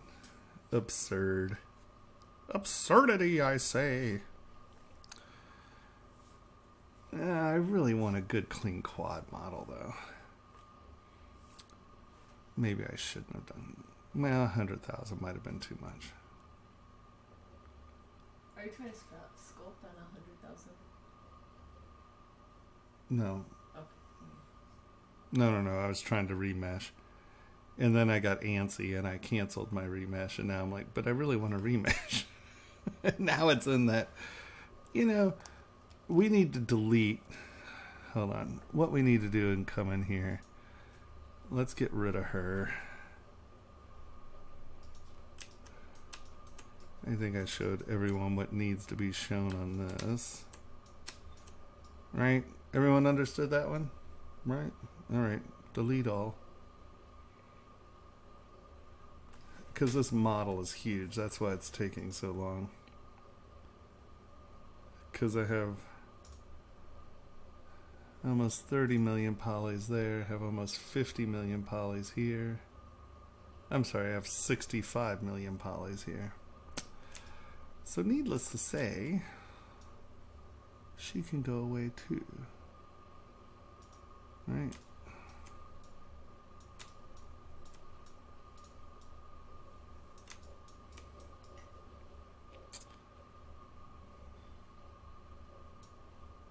Okay. I have to show you that though. The screaming bunny padlock. Come on, that's pretty good. I love that thing. Okay, delete all. You're out. Okay, now this model is a lot smaller.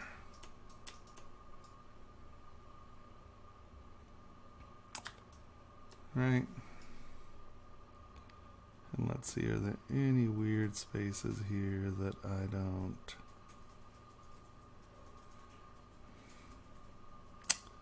Really, what I should do is bring you over here. Append. What is that? Oh, no. Append. Bring you over here.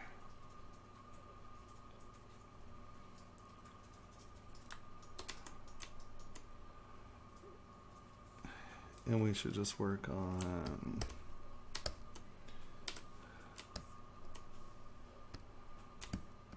no, you. Boom. Come on. Why are you doing that? Turn X off. Oh, And now we will bring you up here. Bring you over here. Wow, I really changed that from that model to that model, didn't I?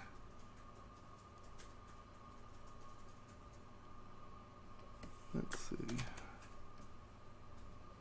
That's pretty close.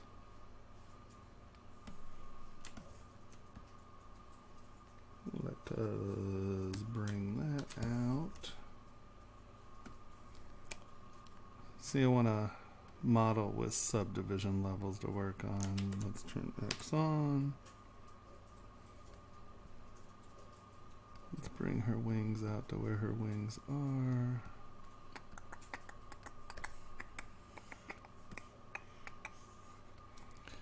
Turn on transparency so I can see what's going on. That.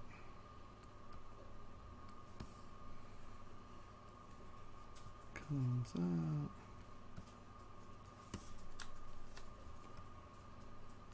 And comes back.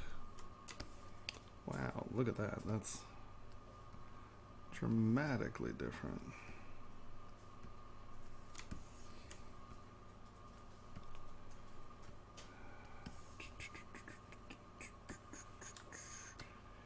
And I will fix that later.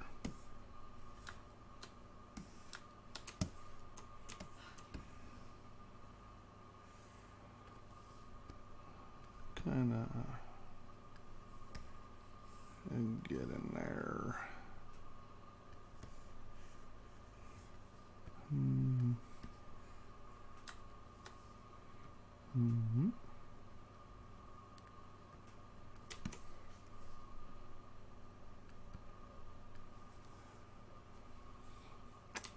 Oh man, are you kidding me?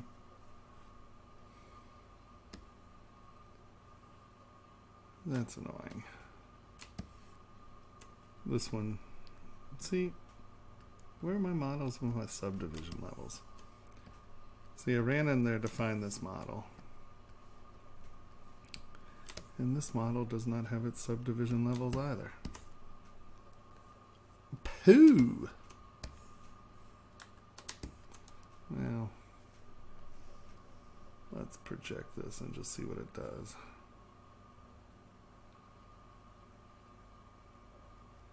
Good morning, Godorian. How are you doing?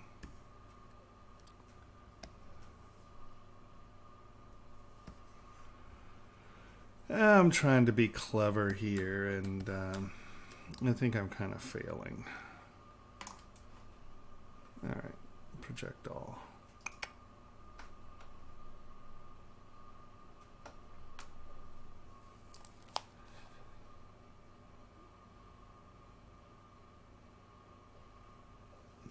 How are you doing?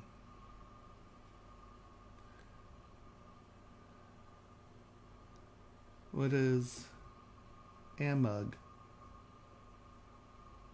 Boop. There we go. That's a little better. I'm not bad. I just had a bug fly up my pant leg just a second ago, and I'm still having weird computer issues. I need to take it to zero and rebuild it. It has some bizarro things happening right now, so I keep kind of crashing and stuff, and that's really annoying. And when I crash, I lose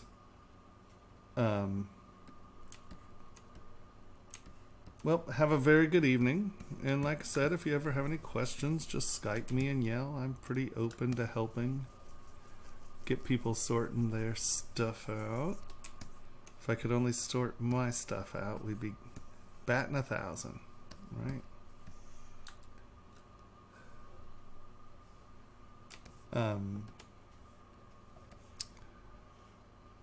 was kind of going over how to use the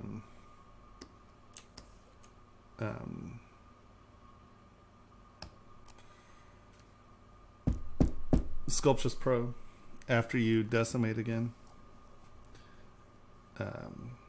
And then I started trying to do something else, and Then I thought I was going to be clever and do something else, and you know, me being clever is never very clever. I always like trying to show people things like the short way, and I just kind of circle it around until it's, yeah, a little painful sometimes. I apologize. Oh, look, driver update. Great. We're not going to do that right now. All right. Untie that. Oh, we have to put that back on. No nudity.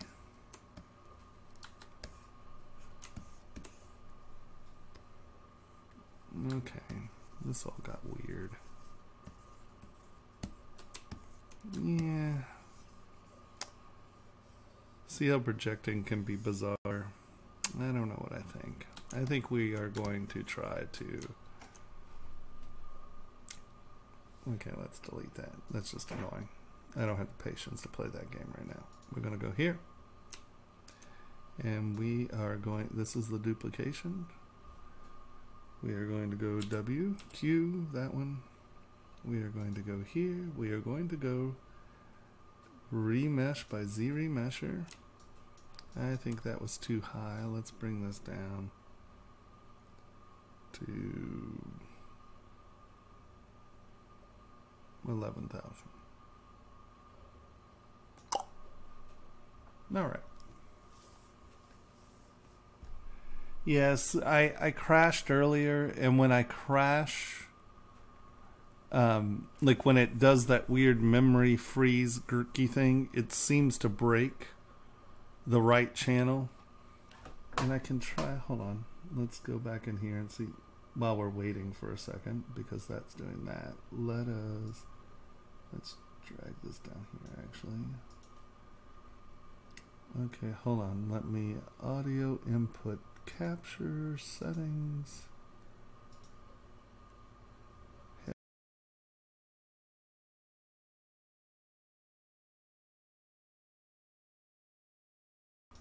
That's right. Did that help?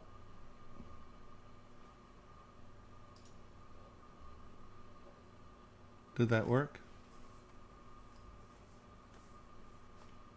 Can you hear me at all?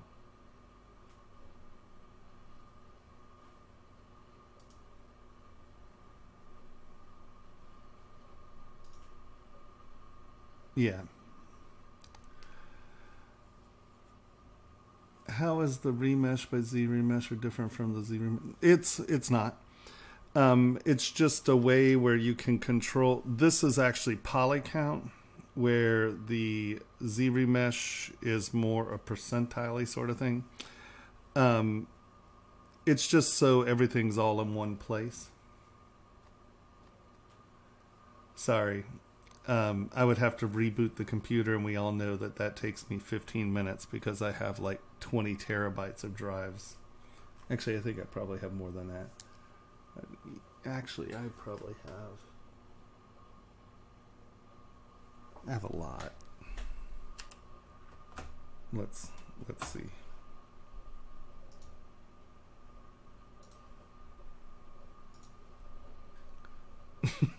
So 5, 6, 7, 8, 9, 10, 11, 12, 13, 14, 15, 16, 17, 18, 19, 20, 21, 22, 23, 24, 25, 26, 27, 28, 29, 30, 30. So I have about 31 terabytes. More than that. Hold on, there are two more up here. Yeah, I have pushing 40 terabytes of drives attached to this thing right now. So needless to say, it takes like 15 minutes to reboot. I know. Yeah. So needless to say, rebooting the whole system gets a little squirrely sometimes. Yeah. So when I do the weird freezy, crashy thing, it tends to trash the right audio channel. I don't know why. It's been pretty consistent about it, though. It did it last week, too. But I hope that you can hear clearly in your left ear.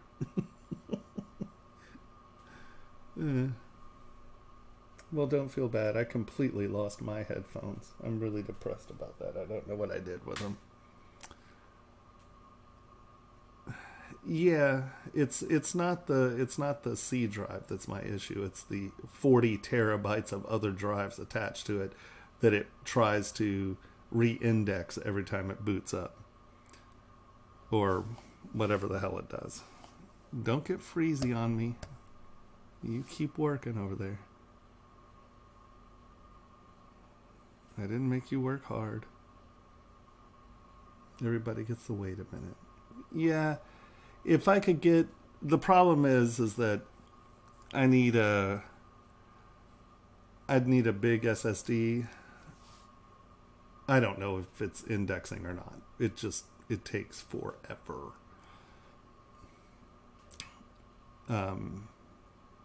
It has to think about those 40 terabytes, whether it's indexing them or not, I think.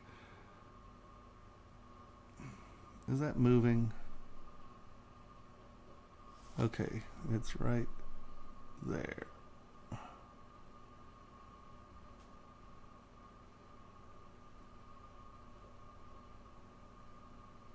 See, this is where I get impatient.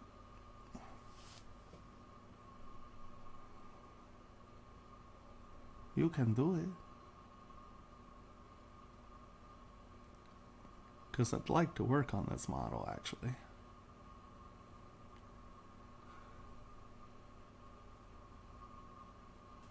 Yeah, no, it's really... What I need is one of those, like, Drobos or something like that, so I can get... What I really need is one of those new Samsung 60 terabyte SSDs. That's what I really need. But for, what was it, $40,000 or something like that, I think I have better use. Yeah, no, it's... And also, it's just being squirrely. See, it's not doing anything. It's really frustrating. Oh, wait. Oh, that's a good sign. That meant it was thinking.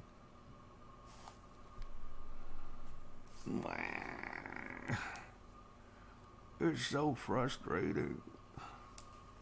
Alright, screw it. I can't do it. I can't wait for any long. Can't do it. Can't do it. So everybody is going to now see the cheesiest remesh system ever, because I'm going to cheat horribly here in a second. Why is it saving undo history? That should not be turned on. First of all, that's why these saves are taking forever. Who the hell put that on?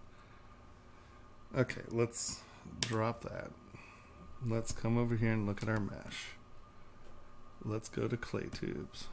Let's turn smooth on that. Let's get a big brush. Let's turn symmetry on. Let's turn that off, and let's just, look at that. Wasn't that the cheesiest remesh in... Oh, that's not what I wanted to do. Maybe that was a little too big. All right.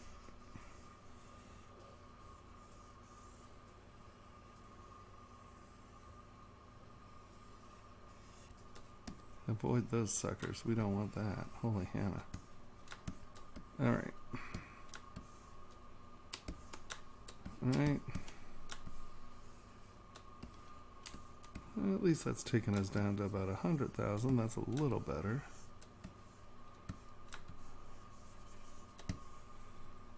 All right.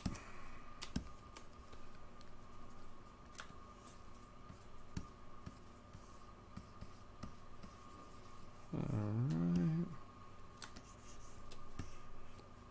Gotta be careful what you wish for around here, because that's ugly. Let's go to inflate. Let's get some of that back in.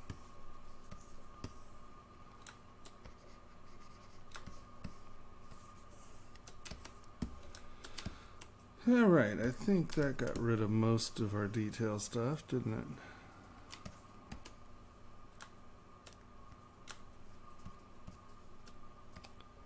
Okay.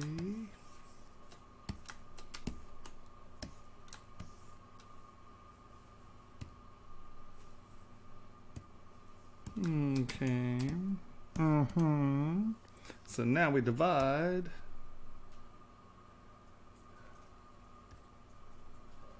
Lower res. Turn that on. Project all. Oh, turn those off. I don't want that. Project all. Hopefully we'll get most of that.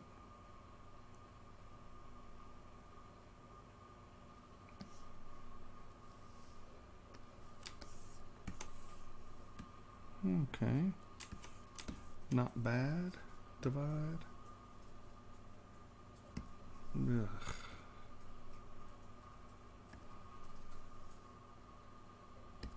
It just said lowest, didn't it? I don't understand why it does that. All right. 2.3 million. And that like that. Project all.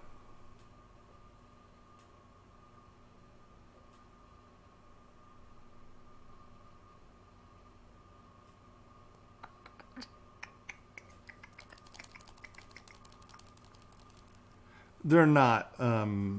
That is a modesty shield because I'm not allowed to have. Oh, I know what I can do.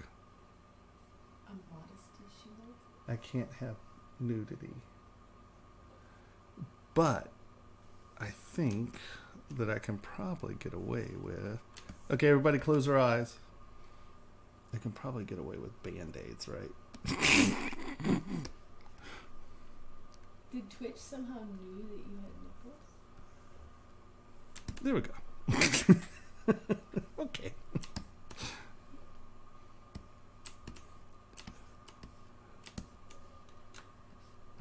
We don't want to get involved in all that nonsense. All right, so.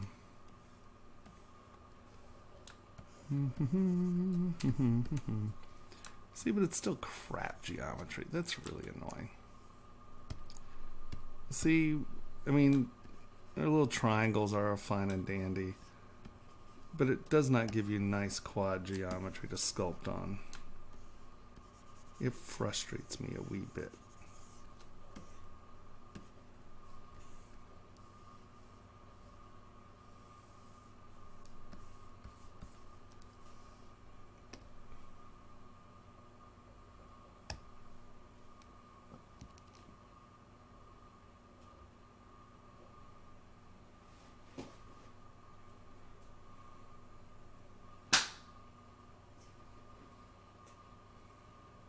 What was that?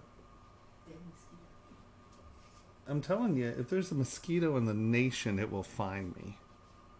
I'm an ace mosquito killer. I'm an ace getting eaten alive by mosquito person.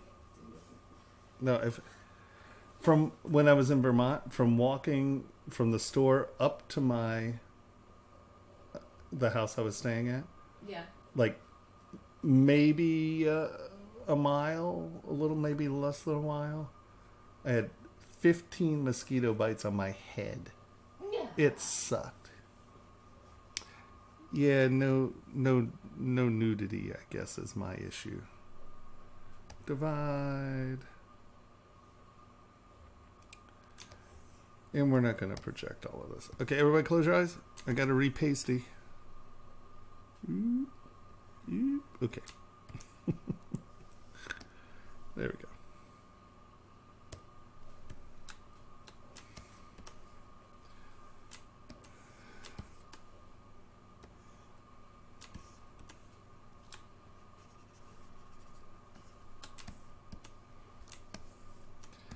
And here we go again. We're going to, oh, I can't do it because it has multiple subdivision levels. That's okay. Let's get the sculpting in and then I'll futz with it later. Okay. Clay tubes. Where are you? There you are.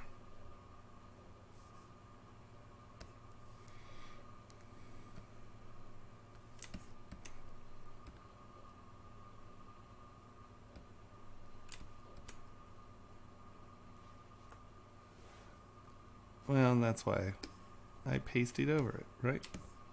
That's an X, that's not a nipple. Here, let me make that clear. No nipple. No nipple. That's duct tape. It's my story, I'm sticking to it.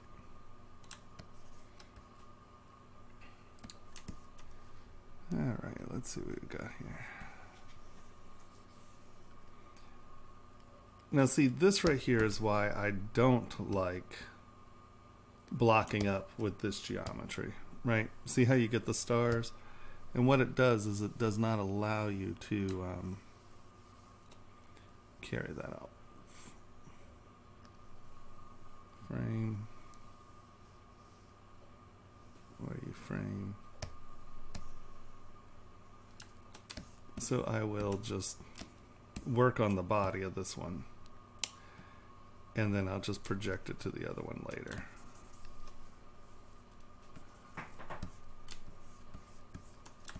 This is all sloppy. Man, once again, going back and looking at work you worked on, it's just like, what is that about? Sloppy.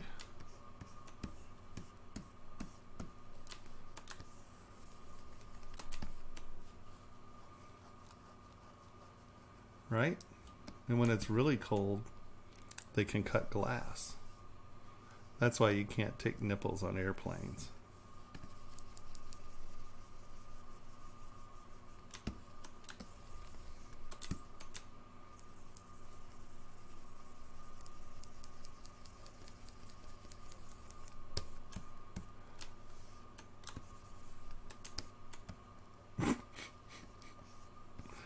Right?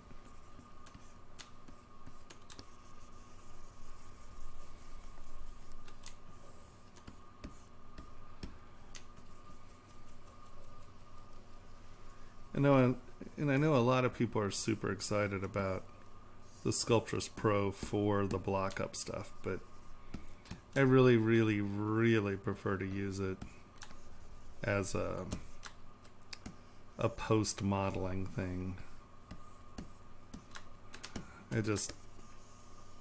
When I'm sculpting, I really want these edges to hit, you know, I really want to be able to come in and define my edges, right? Because that's, in jewelry, this is what we're selling, this contrast, right?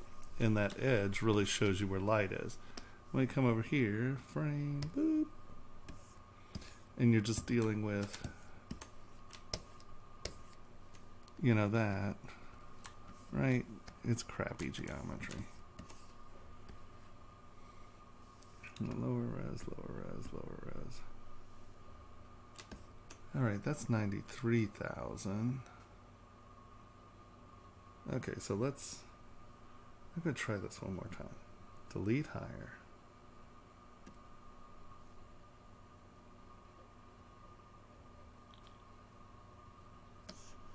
Smooth really quick.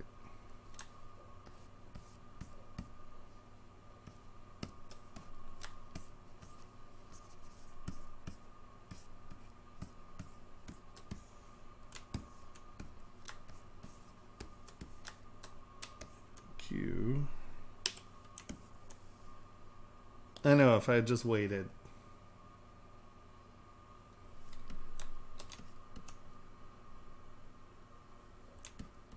Good morning. Guten Morgen.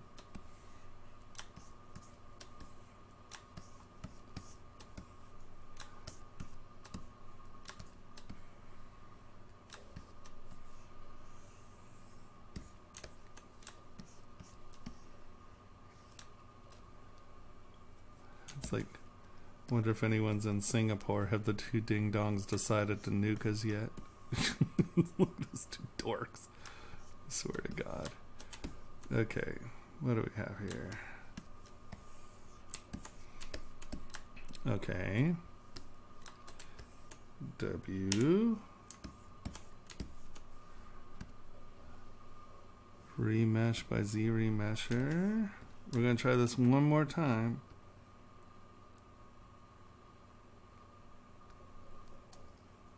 Okay, you got to make it past focal shift. You can do it. You can do it. It's moving.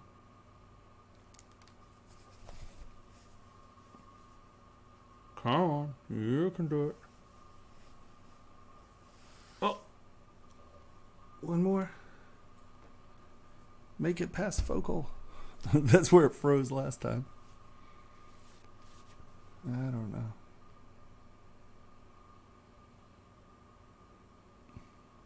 Wah, come on. That's really frustrating. What is it doing? Why does it not like it past that? Oh wait, it moved. Did it just move? Or am I hallucinating? It's so sad. My poor computer. Okay, we're gonna give it a few more minutes.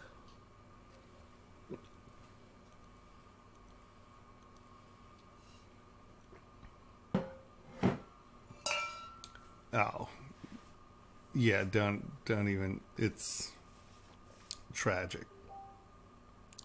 Absolutely, completely, and utterly tragic. The ding-dongery that is going on.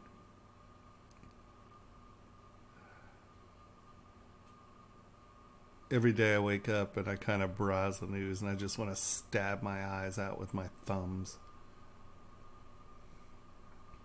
I can't even read the articles. I just browse it and it makes me want to shoot myself. I can't even deal with it.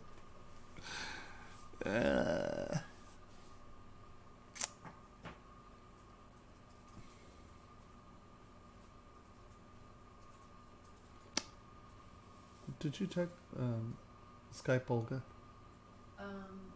No. Why?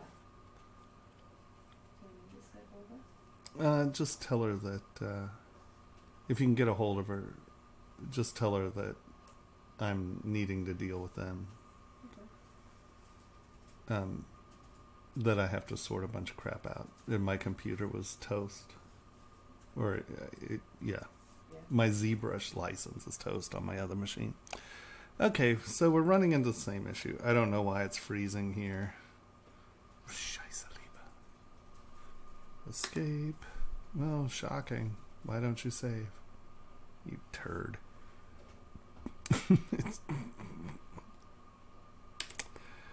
Alright, well, I don't have any magic words for that one, now do I? We'll just work with our goofy geometry. Oh, look, wait. Band-aids.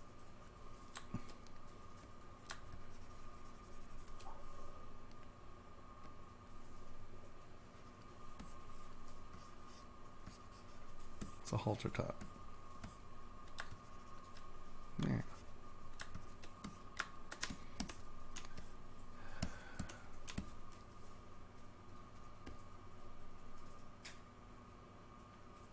Now what?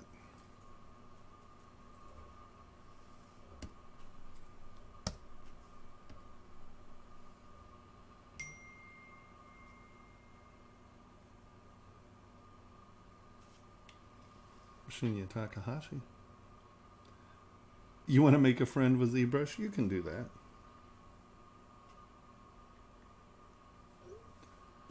You can do that.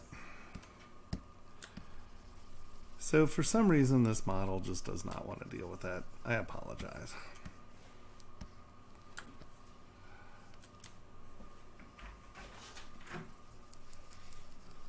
I guess we could try dynameshing.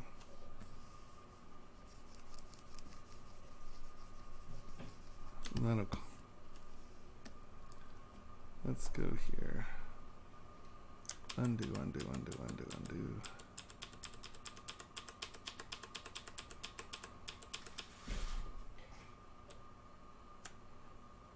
Q. I know, it's very exciting to watch me try to remesh something. This is not ZBrush's problem. This is definitely my problem. This, delete lower.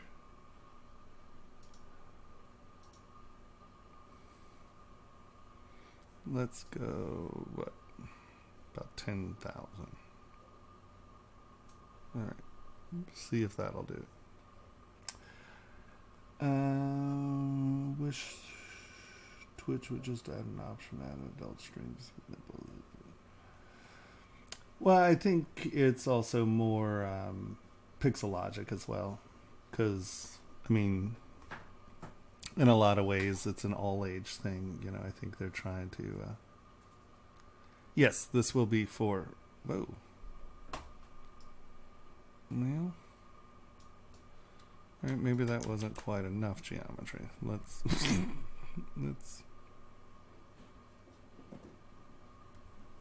try 12,000. Yeah, this is for jewelry, for 3D print. The new salt, I'm gonna send this to Emil at 3D Junction to they have a new printer coming out next, I think it's next month. And I'm missing air there. Who cares? That's fine. Q. Divide. Lower res. Turn that on. Project to U. And they have a printer that will supposedly do 9 microns. At the trade show, they had yet to run a print off of it, so I wasn't sure.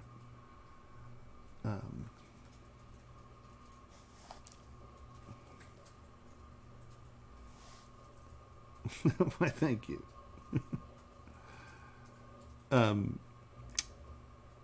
It'll supposedly do 9 micron steps, Z steps, and I think it was a 10xy or a 15xy.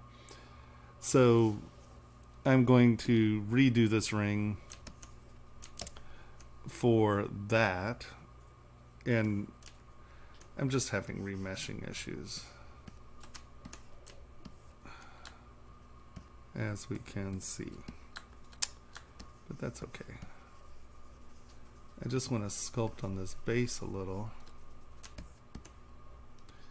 and my mesh has been complete poo because I did not find, when I wanted to work on this, so I grabbed one of the models and it was not the model I actually needed.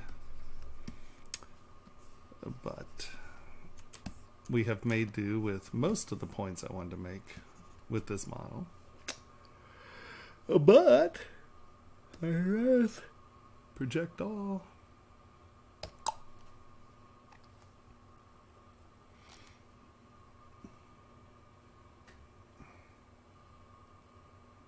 It's cold out there. The kids left the door open. That's what. Oh. So it is cold out there. It's like it's what? No, that's where the bugs what? are coming from and why it's freezing. Oh, well, that makes. But it's okay to have a little bit. Yeah, no, I'm not complaining. I was just all of a sudden there was a huge cold draft up my spine. I'm like, what the hell? Let's be honest, the nipple is not so much an age thing, but a religion thing. Well, yes. Very true. But it's Pixelogic's site, so I will be respectful. Because I like them. If I didn't like them, I probably wouldn't be respectful. Okay. Yeah, this is just a pain in the butt too. Okay. Let's try one more projection.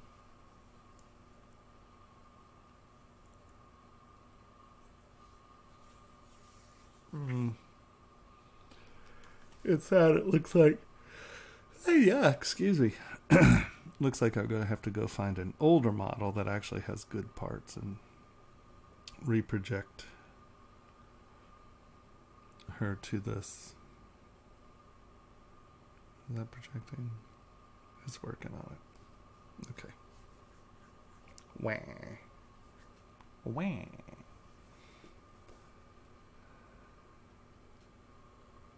First plastic version, and then this I would use to make a metal casting. Yeah. Because of the undercuts in this one, we would probably print it in a castable and then clean that up and then feasibly make a production mold from that. Or, depending on how many undercuts, you might do it in 2 pieces where the mermaids, well, they're mastheads, I guess, more than actual mermaids. But, alright, it's still trying to project. I need to put my damn sweatshirt back on.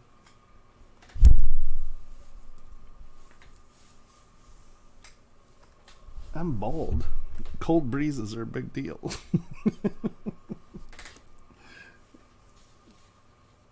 Alright, there we go. I guess the kids let the door in the other room open, so we have bugs and cold. Bugs and cold air. Otherwise, it's a really nice place. Yeah, no, it's People of the internet. it's a fabulous place, people of the internet. It's just kids. So I'm gonna go up. Don't forget to ask Olga about our casting results. Alright. Casting. I'll give it a shot. Ask Olga. Okay. They're supposed to be getting the results of it. And they said if the casting's good, then everything sounds good. Okay, cool. Alright.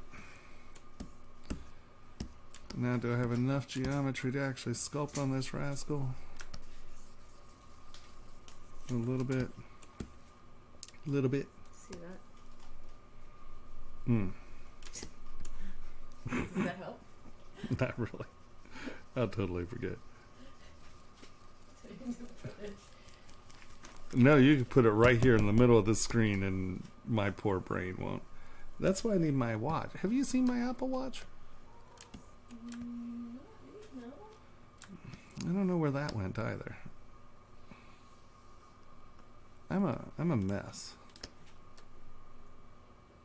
I want to hear anything from you guys. I'm a mess. Okay.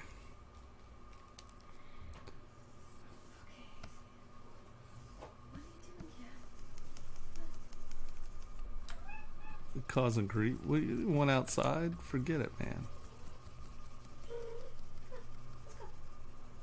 All right.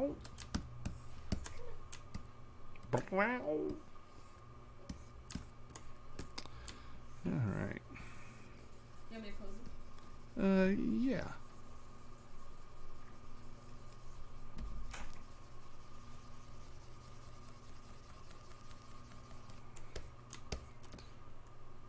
She has hair. It doesn't affect her as much.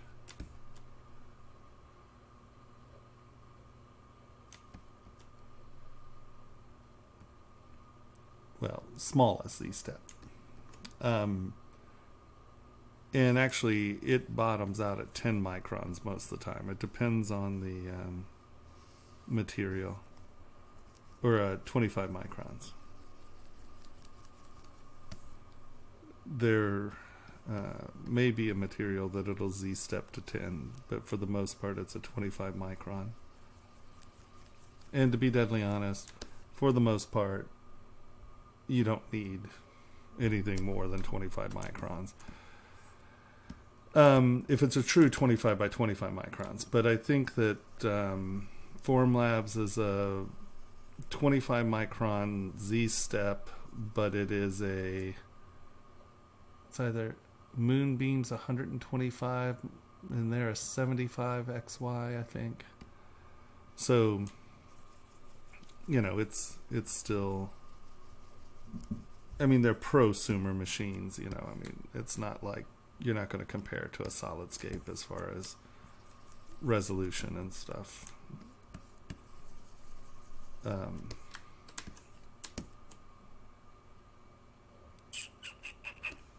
She get a little thin there at her ankles, don't she?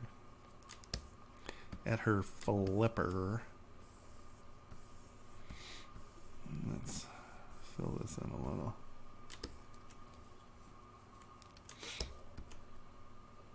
You know, well, the Solus is a DPL, it's not a SLA. So instead of a laser exposing it, it has a projector, and it projects the entire layer at one time. And the benefit of that is that you don't get, you get much less residual uncured resin in your part. So what you have to think of is an SLA is a laser, right? And so as it's curing in, right, lumps, right? Because the laser is crossing like that, right? And then the next time it comes over and it passes and it covers. So what you wind up with are little microscopic, right? It's kind of doing, you know, 70.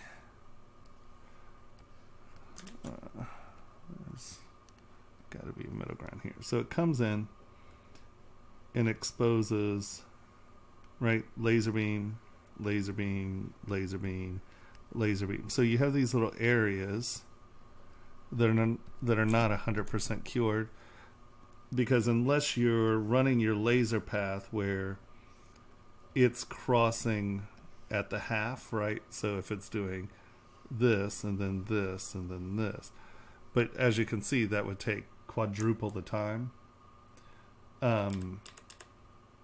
So a laser beam is not, you know, it is round, so you get these microscopic uncured resin.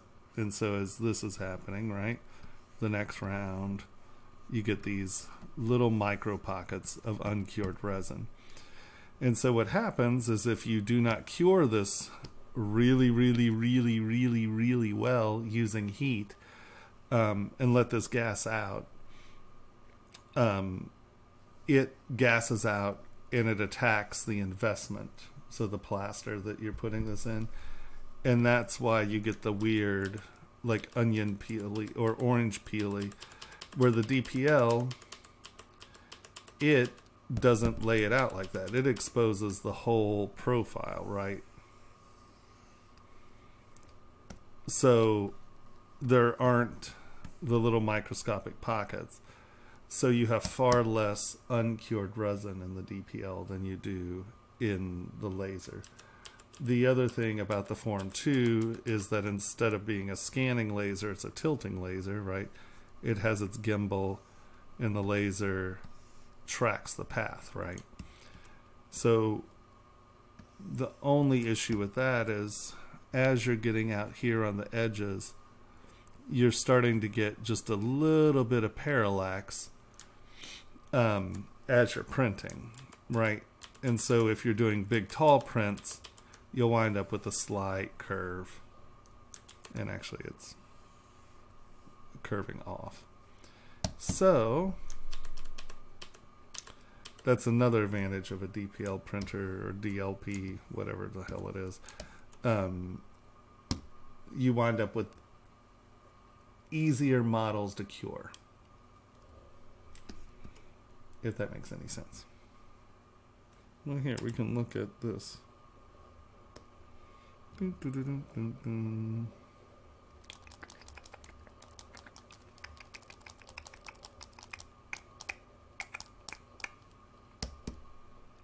dun. Where is it? Is it hiding? Oh no, there it is. Preform, let's try their, where's their new gray?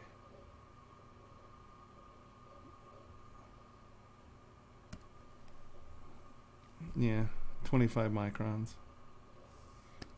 Black, 25 microns. So it's only doing 25 micron Z steps.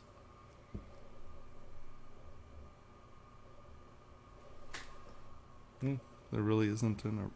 I'm like, why is there not a resin tank in there? All right. So yeah, the Formlabs is doing a 25 micron Z step.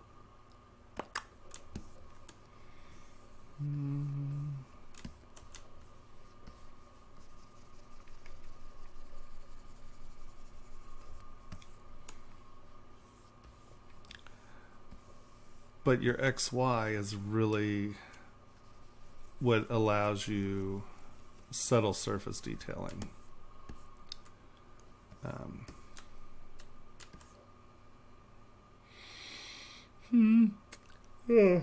Excuse me. Let's see.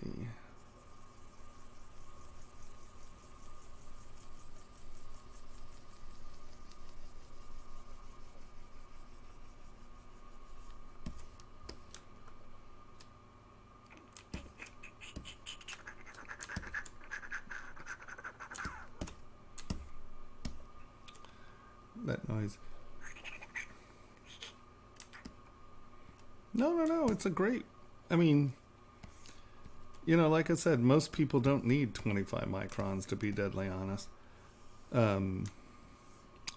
But in jewelry, if you're doing a lot of, and when I say surface detail, I'm not talking about like this, right? I'm not talking about linear detail. I'm talking about more like this right here, where you have really subtle changes. Stop being like that.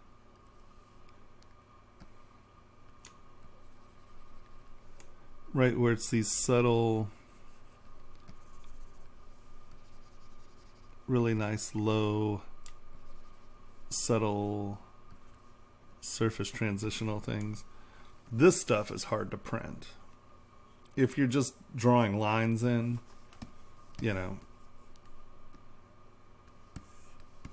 that'll print for the most part. This is the stuff that becomes difficult to print, and this is where your XY matters a lot more. Does that make sense? Hey, how we doing? Well, I mean, Formlabs is a prosumer thing. I mean, it's not a professional printer. I mean, you know, professional for jewelry. You know, professional printers for jewelry start at $25,000, and not bad.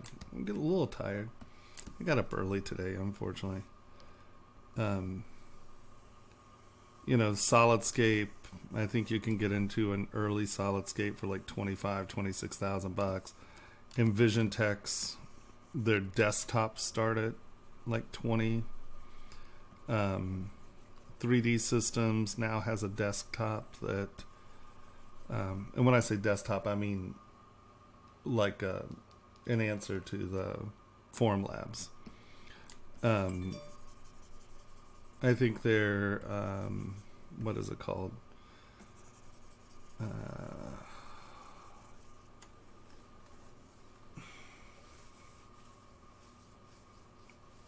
I'm missing it. 3D Systems runs about $17,000 or $18,000 for their entry-level machine. The Ember is about $10,000. The Digital Wax is $10,000 to $12,000. The new Solus is $7,000.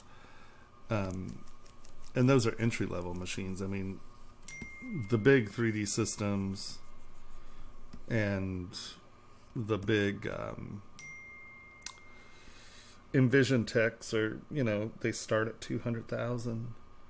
So, you know, for $3,500, whatever it gives you is pretty darn awesome as far as I'm concerned.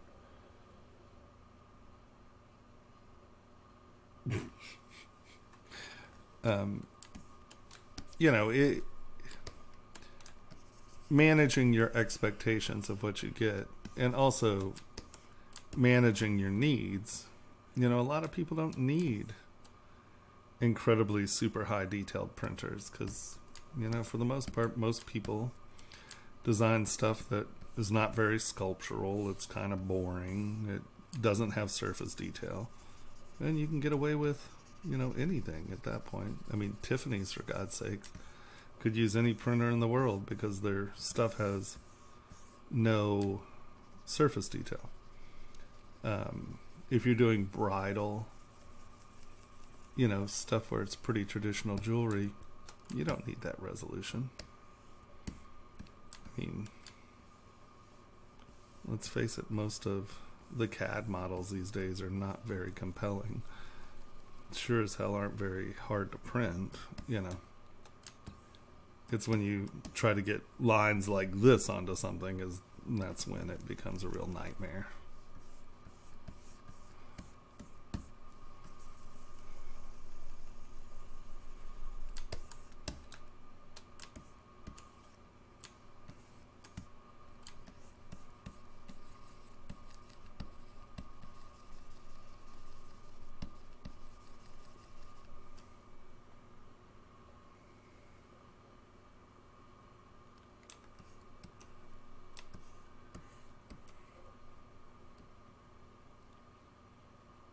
Why, good.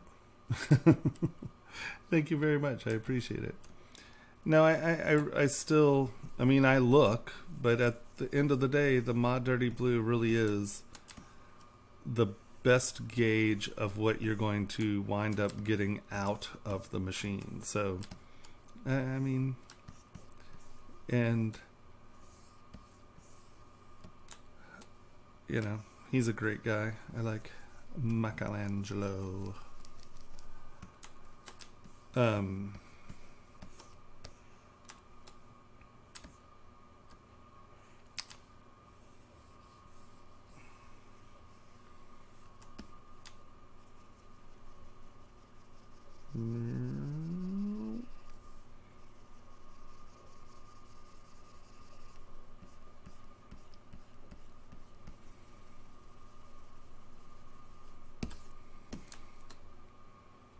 See, now I showed everybody what I wanted to show, and I just don't have the right geometry to be doing what I want to do. It's a little frustrating.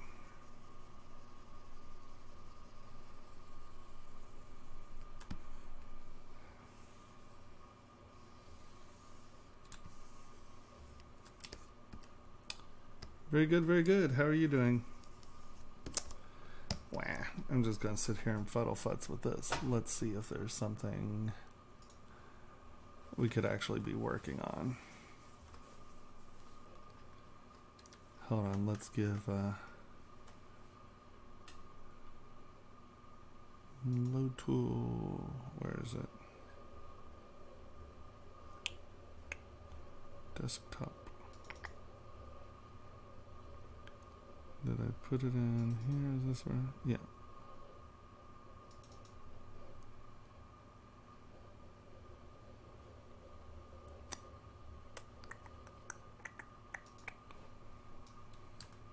Yeah. Everybody close their eyes. Hide boobs. No peeking.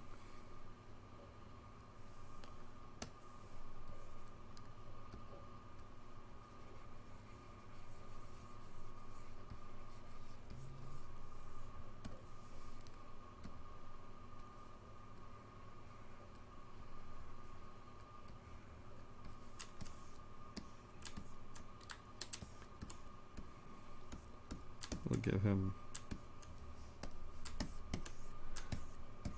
okay, nice still picture. All right, now let's look for something else to sculpt because that's annoying. It's annoying me.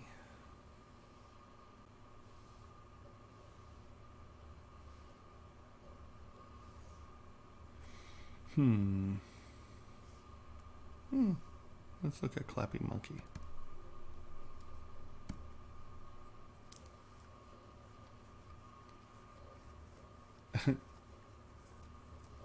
Yeah, filament, you know, FDM's fine if you're doing props and stuff. It's just jewelry is so obsessively anal. I mean, it's like such a, your parameters are so minuscule if you're going to do it right, you know.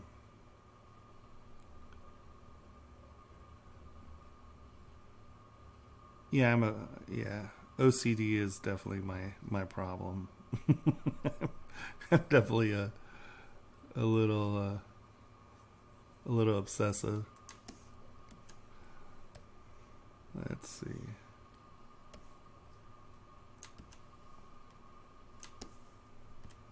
All right.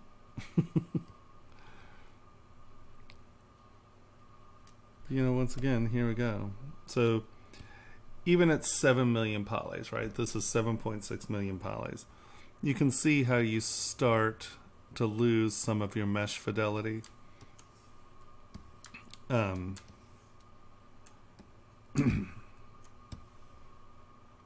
But this is where you can come in, right? Duplicate. What's this guy?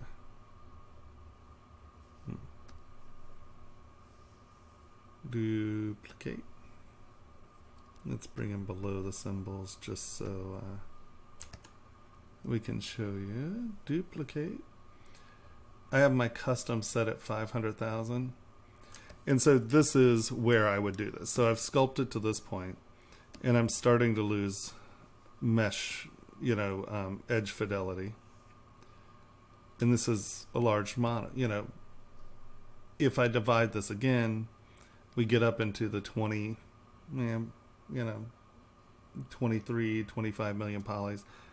And that becomes unruly for most machines, right? And definitely my machine's acting squirrely right now. So I'll, at this point, duplicate and then turn that off so we can see. And then, like I said, I have mine set at 500,000. These are decimation. Boop, boop. And so for the most part, 500,000 polys is going to keep most detail. All right. And especially for small printing, you're not going to 500,000 is pretty solid. I mean, if you have something that, you know, like those mermaids, you know, if you have those eyes and mouth and stuff, that's where you will start to have issues.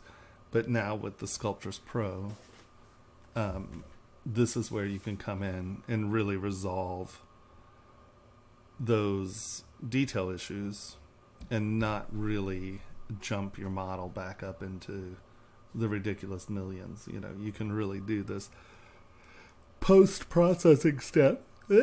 Sorry. Post-processing step that allows you to get the detail you want and still retain small meshes.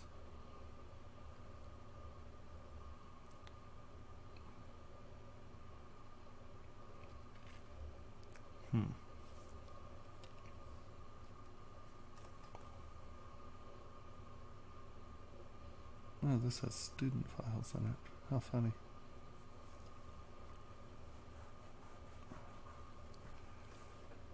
And from 7 million, it takes a minute. But it'll do it.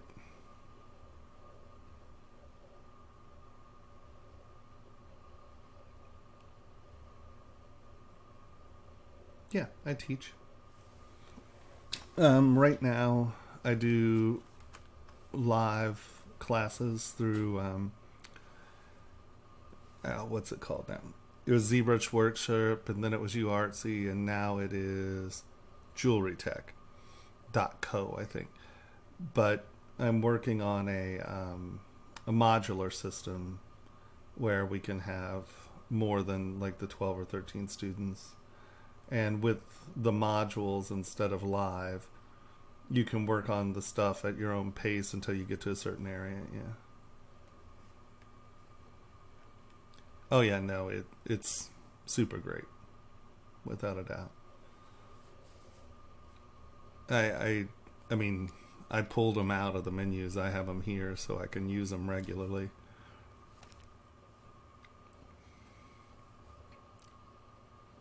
That was a big one in the beta testing when we did the balls out of the. Oh, for God's sake, sorry. I was like about to yawn there for a little bit. In the beta testing, when they showed it to us, you know, it was like, holy cow. And then doing the balls where you only used it was pretty fun. So as you can see, let's go back up here. So that is decimated at 500,000. Undo. That is 7 million. That's 500,000. So you can see that the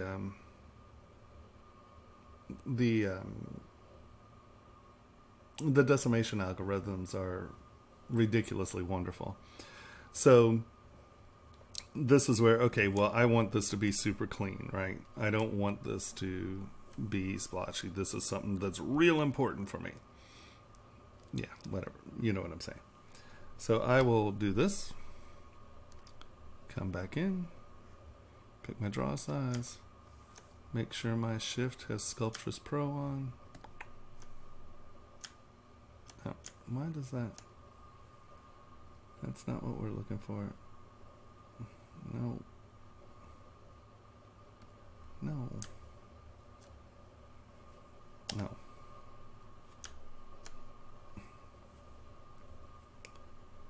Mask pen. Shift. Turn Sculptress Pro on shift. And then make it smaller. And I'm just going to apply more geometry where I want it using smooth.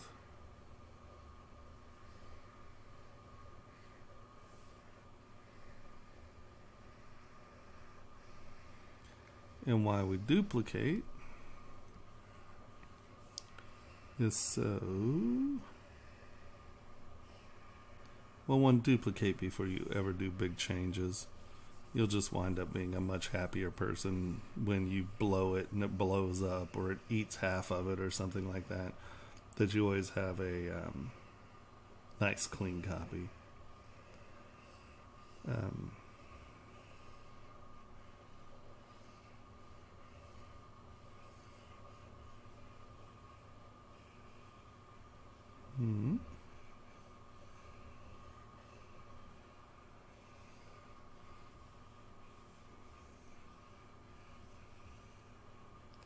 And why do this instead of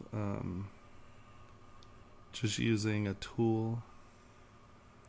Like, you know, I can turn on a clay tool and whatever the brush size is, that works. This allows me to come in, give me more geometry where I want.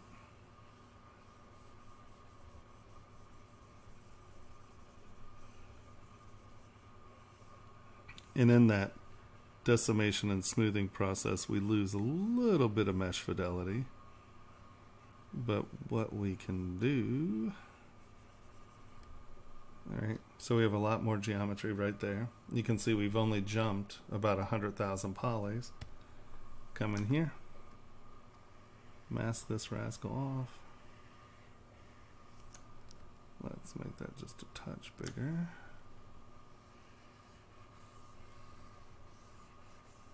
We don't have to be super picky about the edges. I just don't want it too big.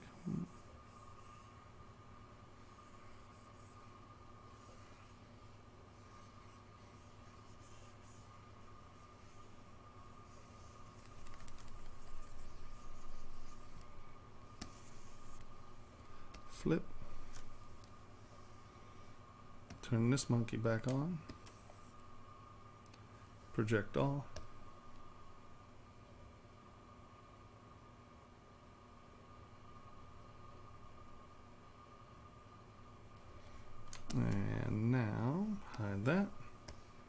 And now we've projected the higher detail, but we still had that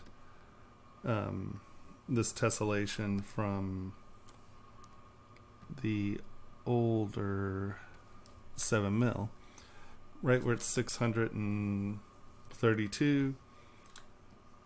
Come in here, we're just going to clean this up a little. Once again, we're smoothing in more geometry.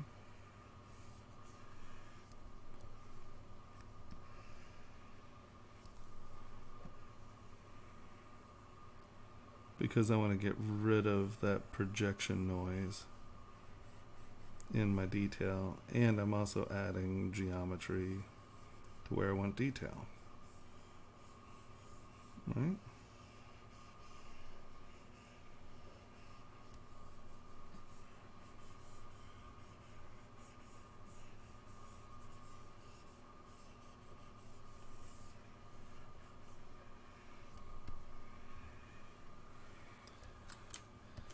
Okay, so now we have a little bit more detail there, or a little bit more mesh there. And I will come in with my clay tubes. You notice my clay tubes has back face masking on, so it will not function as a Sculptris Pro tool. And this allows me to come in, sculpt, and get my sharp edges. Pick that up a touch. And then smooth in geometry. Right, because we can look at this here, right? So I need more mesh fidelity there, right? See how it's cracking up? I just add the geometry and now restroke over it. Right?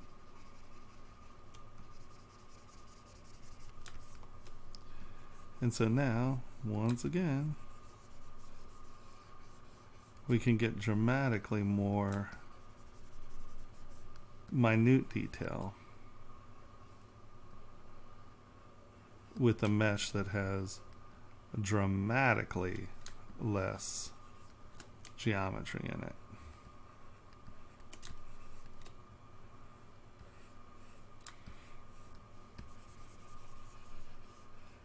And like I kind of showed before, you know, you can get in here,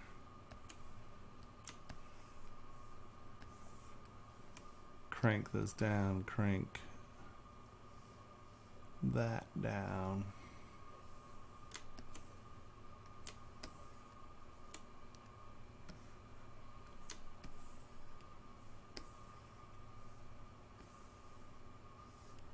Oh, where are we?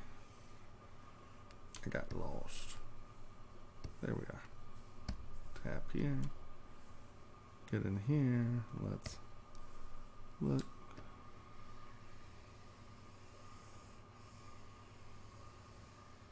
And we're just adding a little more geometry.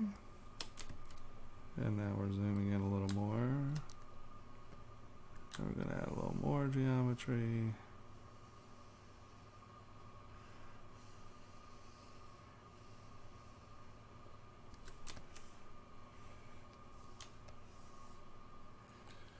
And we can take this guy, change that focal shift, bring this down, and we can write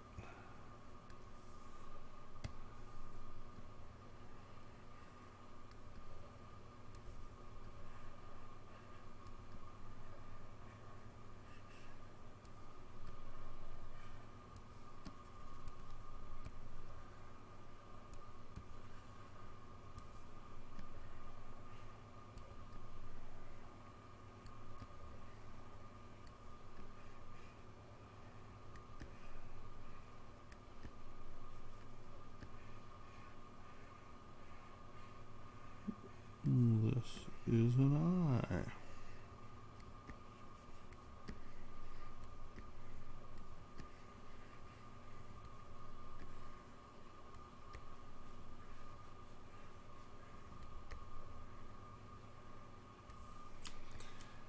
And let's go back to W, let's hit Y, let's drag this across, and where's my mark?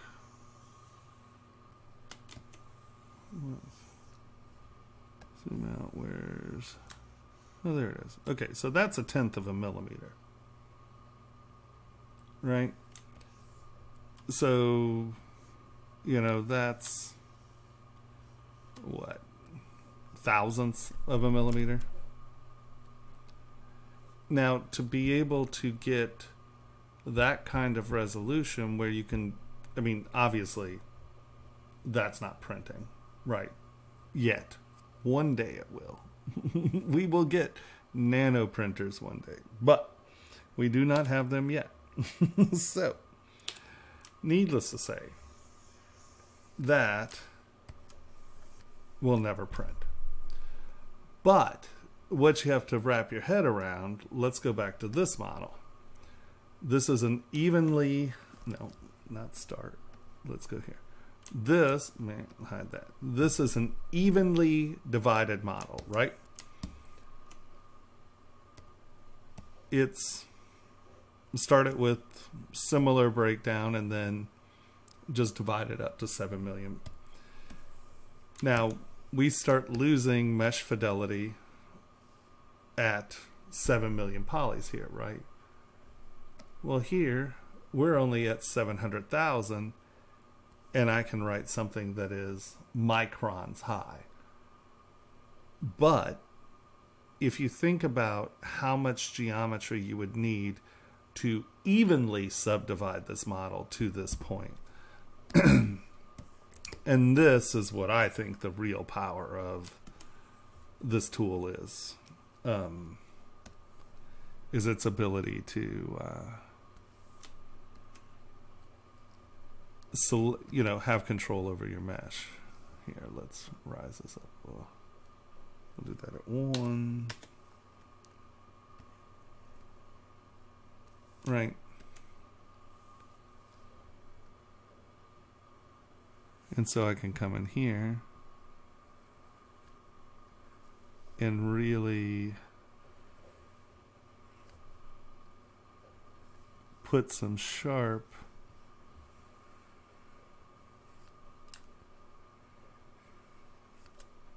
detail only where I need it. I don't particularly like blocking up in Sculptris Pro, only because I like finding my I sculpt with edges in mind, so as I'm putting detail in, I want this edge to be there, and that way I can really start to plan how my light and stuff works. But you can see that, you know, even at this scale we can come in, we can really sharpen stuff up.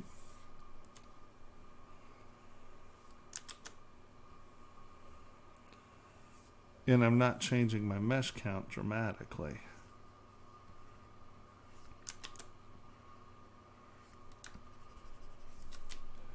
And as we pull out, you can see that we can have dramatically more concise resolution in specific spots by controlling our mesh. And now we come back in, let's look at our mesh. And I mean, you can see that even when we're getting down in this level, you know, I can come in here, just make my brush smaller, and now, you know, I can put stuff in. Now, this is another reason that I tend to smooth in geometry first, because when it's trying to go, see how this tessellated, see how you get those sharp edges right there? Right, and they show up here. I mean, you can see how your mesh is acting a little funny, and that's because it's trying to interpolate between the mesh sizes, where if, let's undo that and let's go smooth first, right? Dude, come on. Why aren't you showing? Oh, because I have everything turned off. I see. There it is. So now, by adding the mesh, we can come back in and see how much cleaner that is. And that's why I tend to use the smooth first, because I'm kind of getting geometry where I want it to be, and it allows it to smoothly interact with the mesh around it. And then I come in, swoop, and now that. And the beauty of this is, okay, I'm just going to throw in a bunch of little linear design here real quick. The nice thing about this, even if we're getting up here, right, we want to keep our mesh in the million range for it to be universally useful for the most part.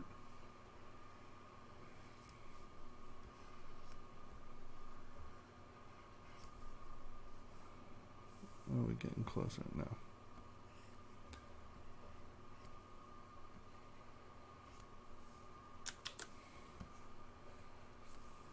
Is now let's oh, no, escape.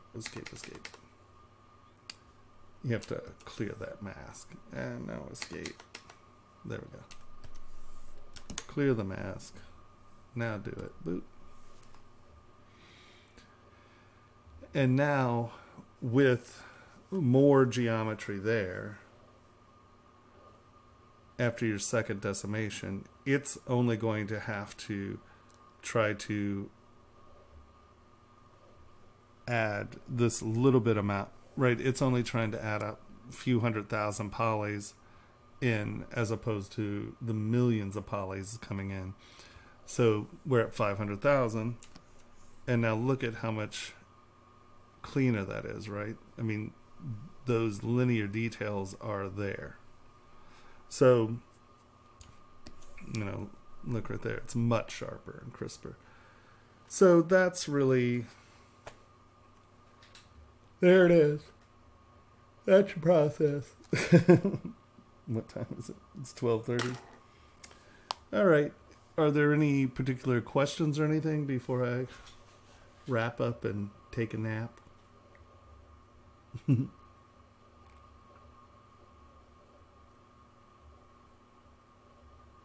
Anyone?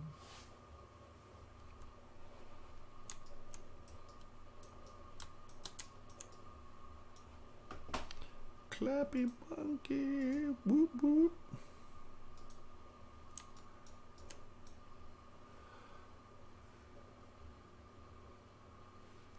Yeah, of course.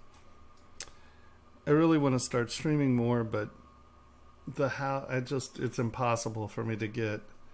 Like, I can get 25 download, but I can only get like 3 or 4 upload down there. And until I'm done house sitting, I'm kind of hosed of doing alternate streams.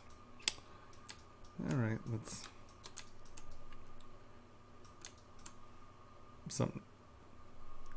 let's render. I always want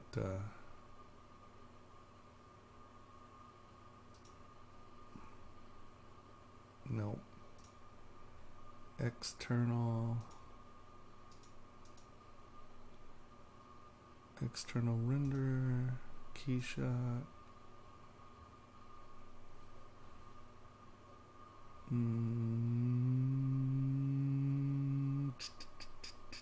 Where's oh? It's funny, I added that Sculptress probe button here. I have to switch it with the BPR because I'm always looking for BPR at the top, and I'm like, meh. You can do it.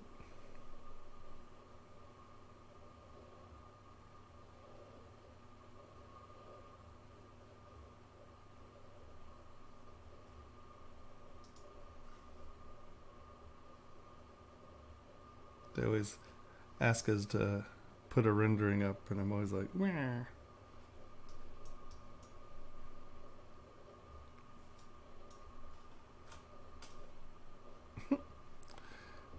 He's a little out of our environment, isn't he? Oh, wait, no. This one, boop. Size, let's get that. Ground size, let's get ground size up. There we go. Did it break it up into... Ah, good, it did. We can...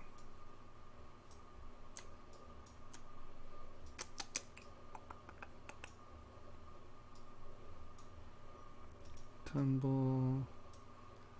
Let's change our camera size. There you go, that's a little bit.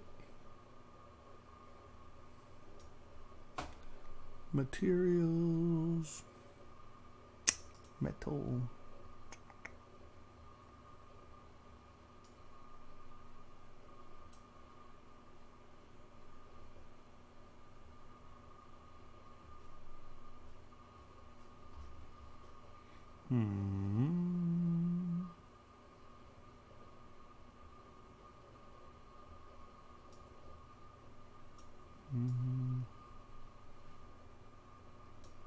There we go.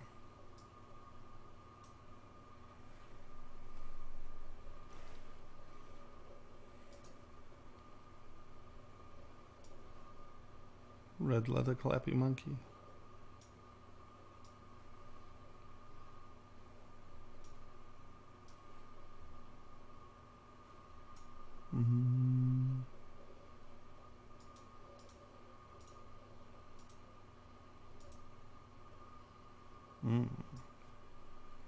Red metallic paint clappy monkey.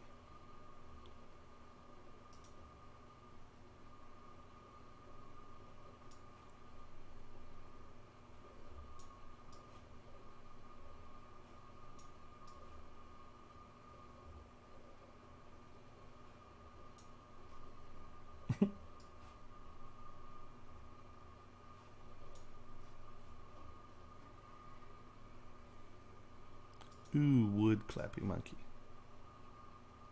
Yeah.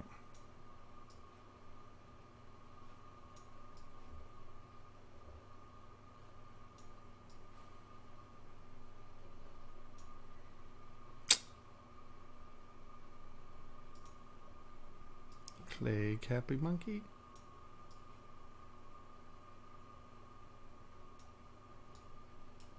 All right. Environment. Close. Interior. Let's grab you. Let those come over here. Color. Let's go brightness. HDR editor. Where are you? There. Rotate.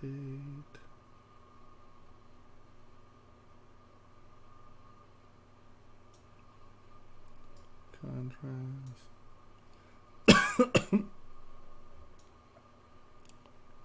Brightness.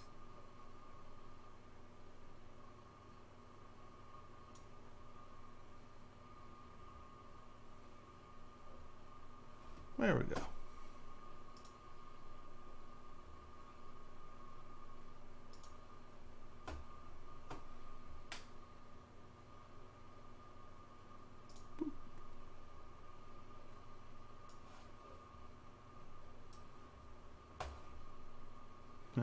See.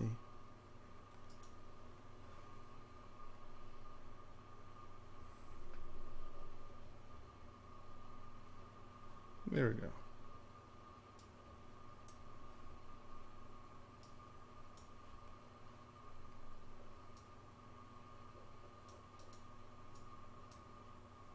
You can zoom in. All right, fine. Well, there you go, Kyle. Now you have a picture of a clappy monkey.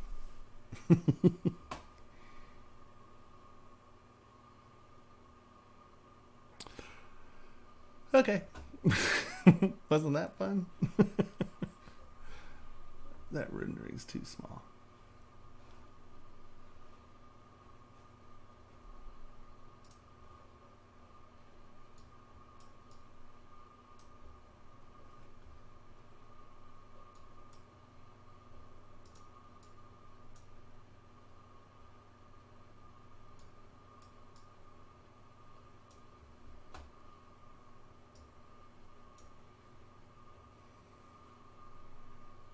render.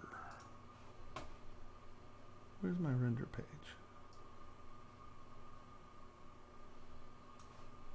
Render page. There it is. It needs to be bigger than that.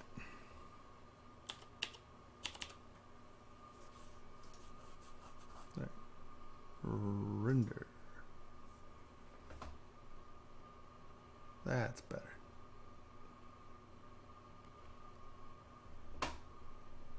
All right, Kyle.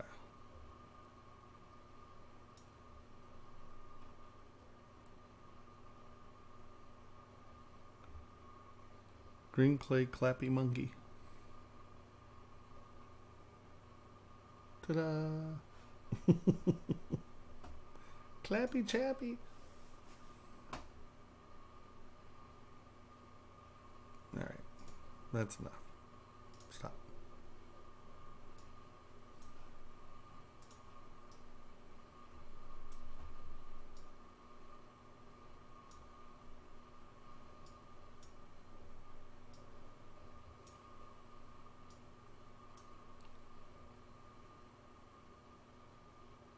Okay. All right, kind and gentle folk. I gave Kyle something to look at. They always make the little images for the page, and I always forget to render. But there it is. I hope that was exciting for everyone. Ta-da!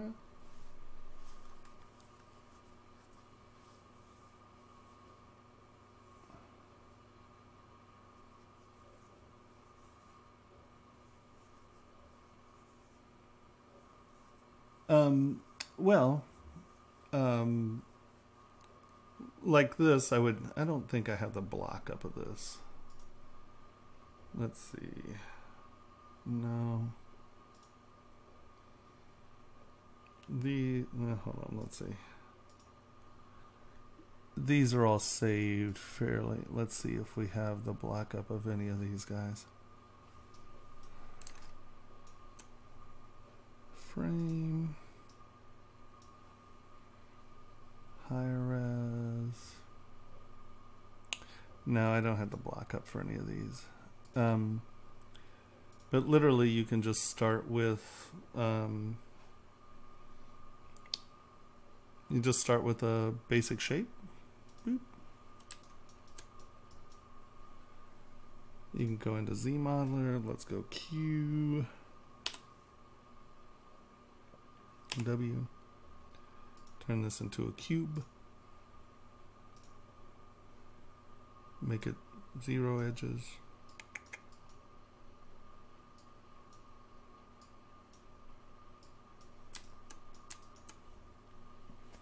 And then you can literally just come in,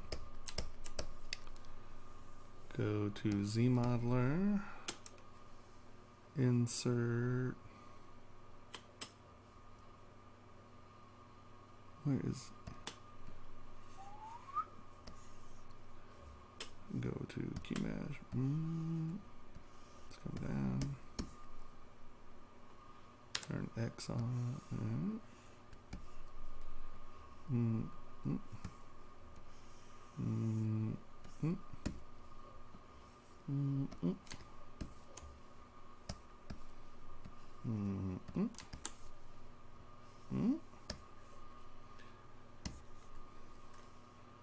You can move that around, start to divide it, and literally just go from there. I know that wasn't a very good example, but this is really how I normally start my geometries with quads, a clean quad model. You should come back to the ZBrush stream, and there are a lot of, I mean, all day, for the most days, there's someone sculpting. I sculpt every other Monday, and you know, you can, if you come back on not Monday but the next Monday, I'd be happy to show you some block up stuff if you're interested. Yeah. All right, kind and gentle folk. Jag, if, like I said, stay in touch with the ZBrush stuff or the ZBrush page. This is ZBrush's page, not mine. Yeah, of course. And so, you know, there are a lot of people. Most of, I don't know if, let's see, let me think.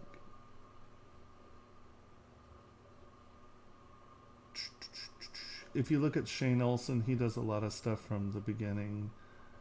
But yeah, so for the most part, that's how I start, like in Z Modeler. There are lots of ways of bringing geometry into the program, but because I like to have control over my meshes. Yeah, so I start at 8 every other Monday. I'd be happy to show you a quick block-up process next week or next time.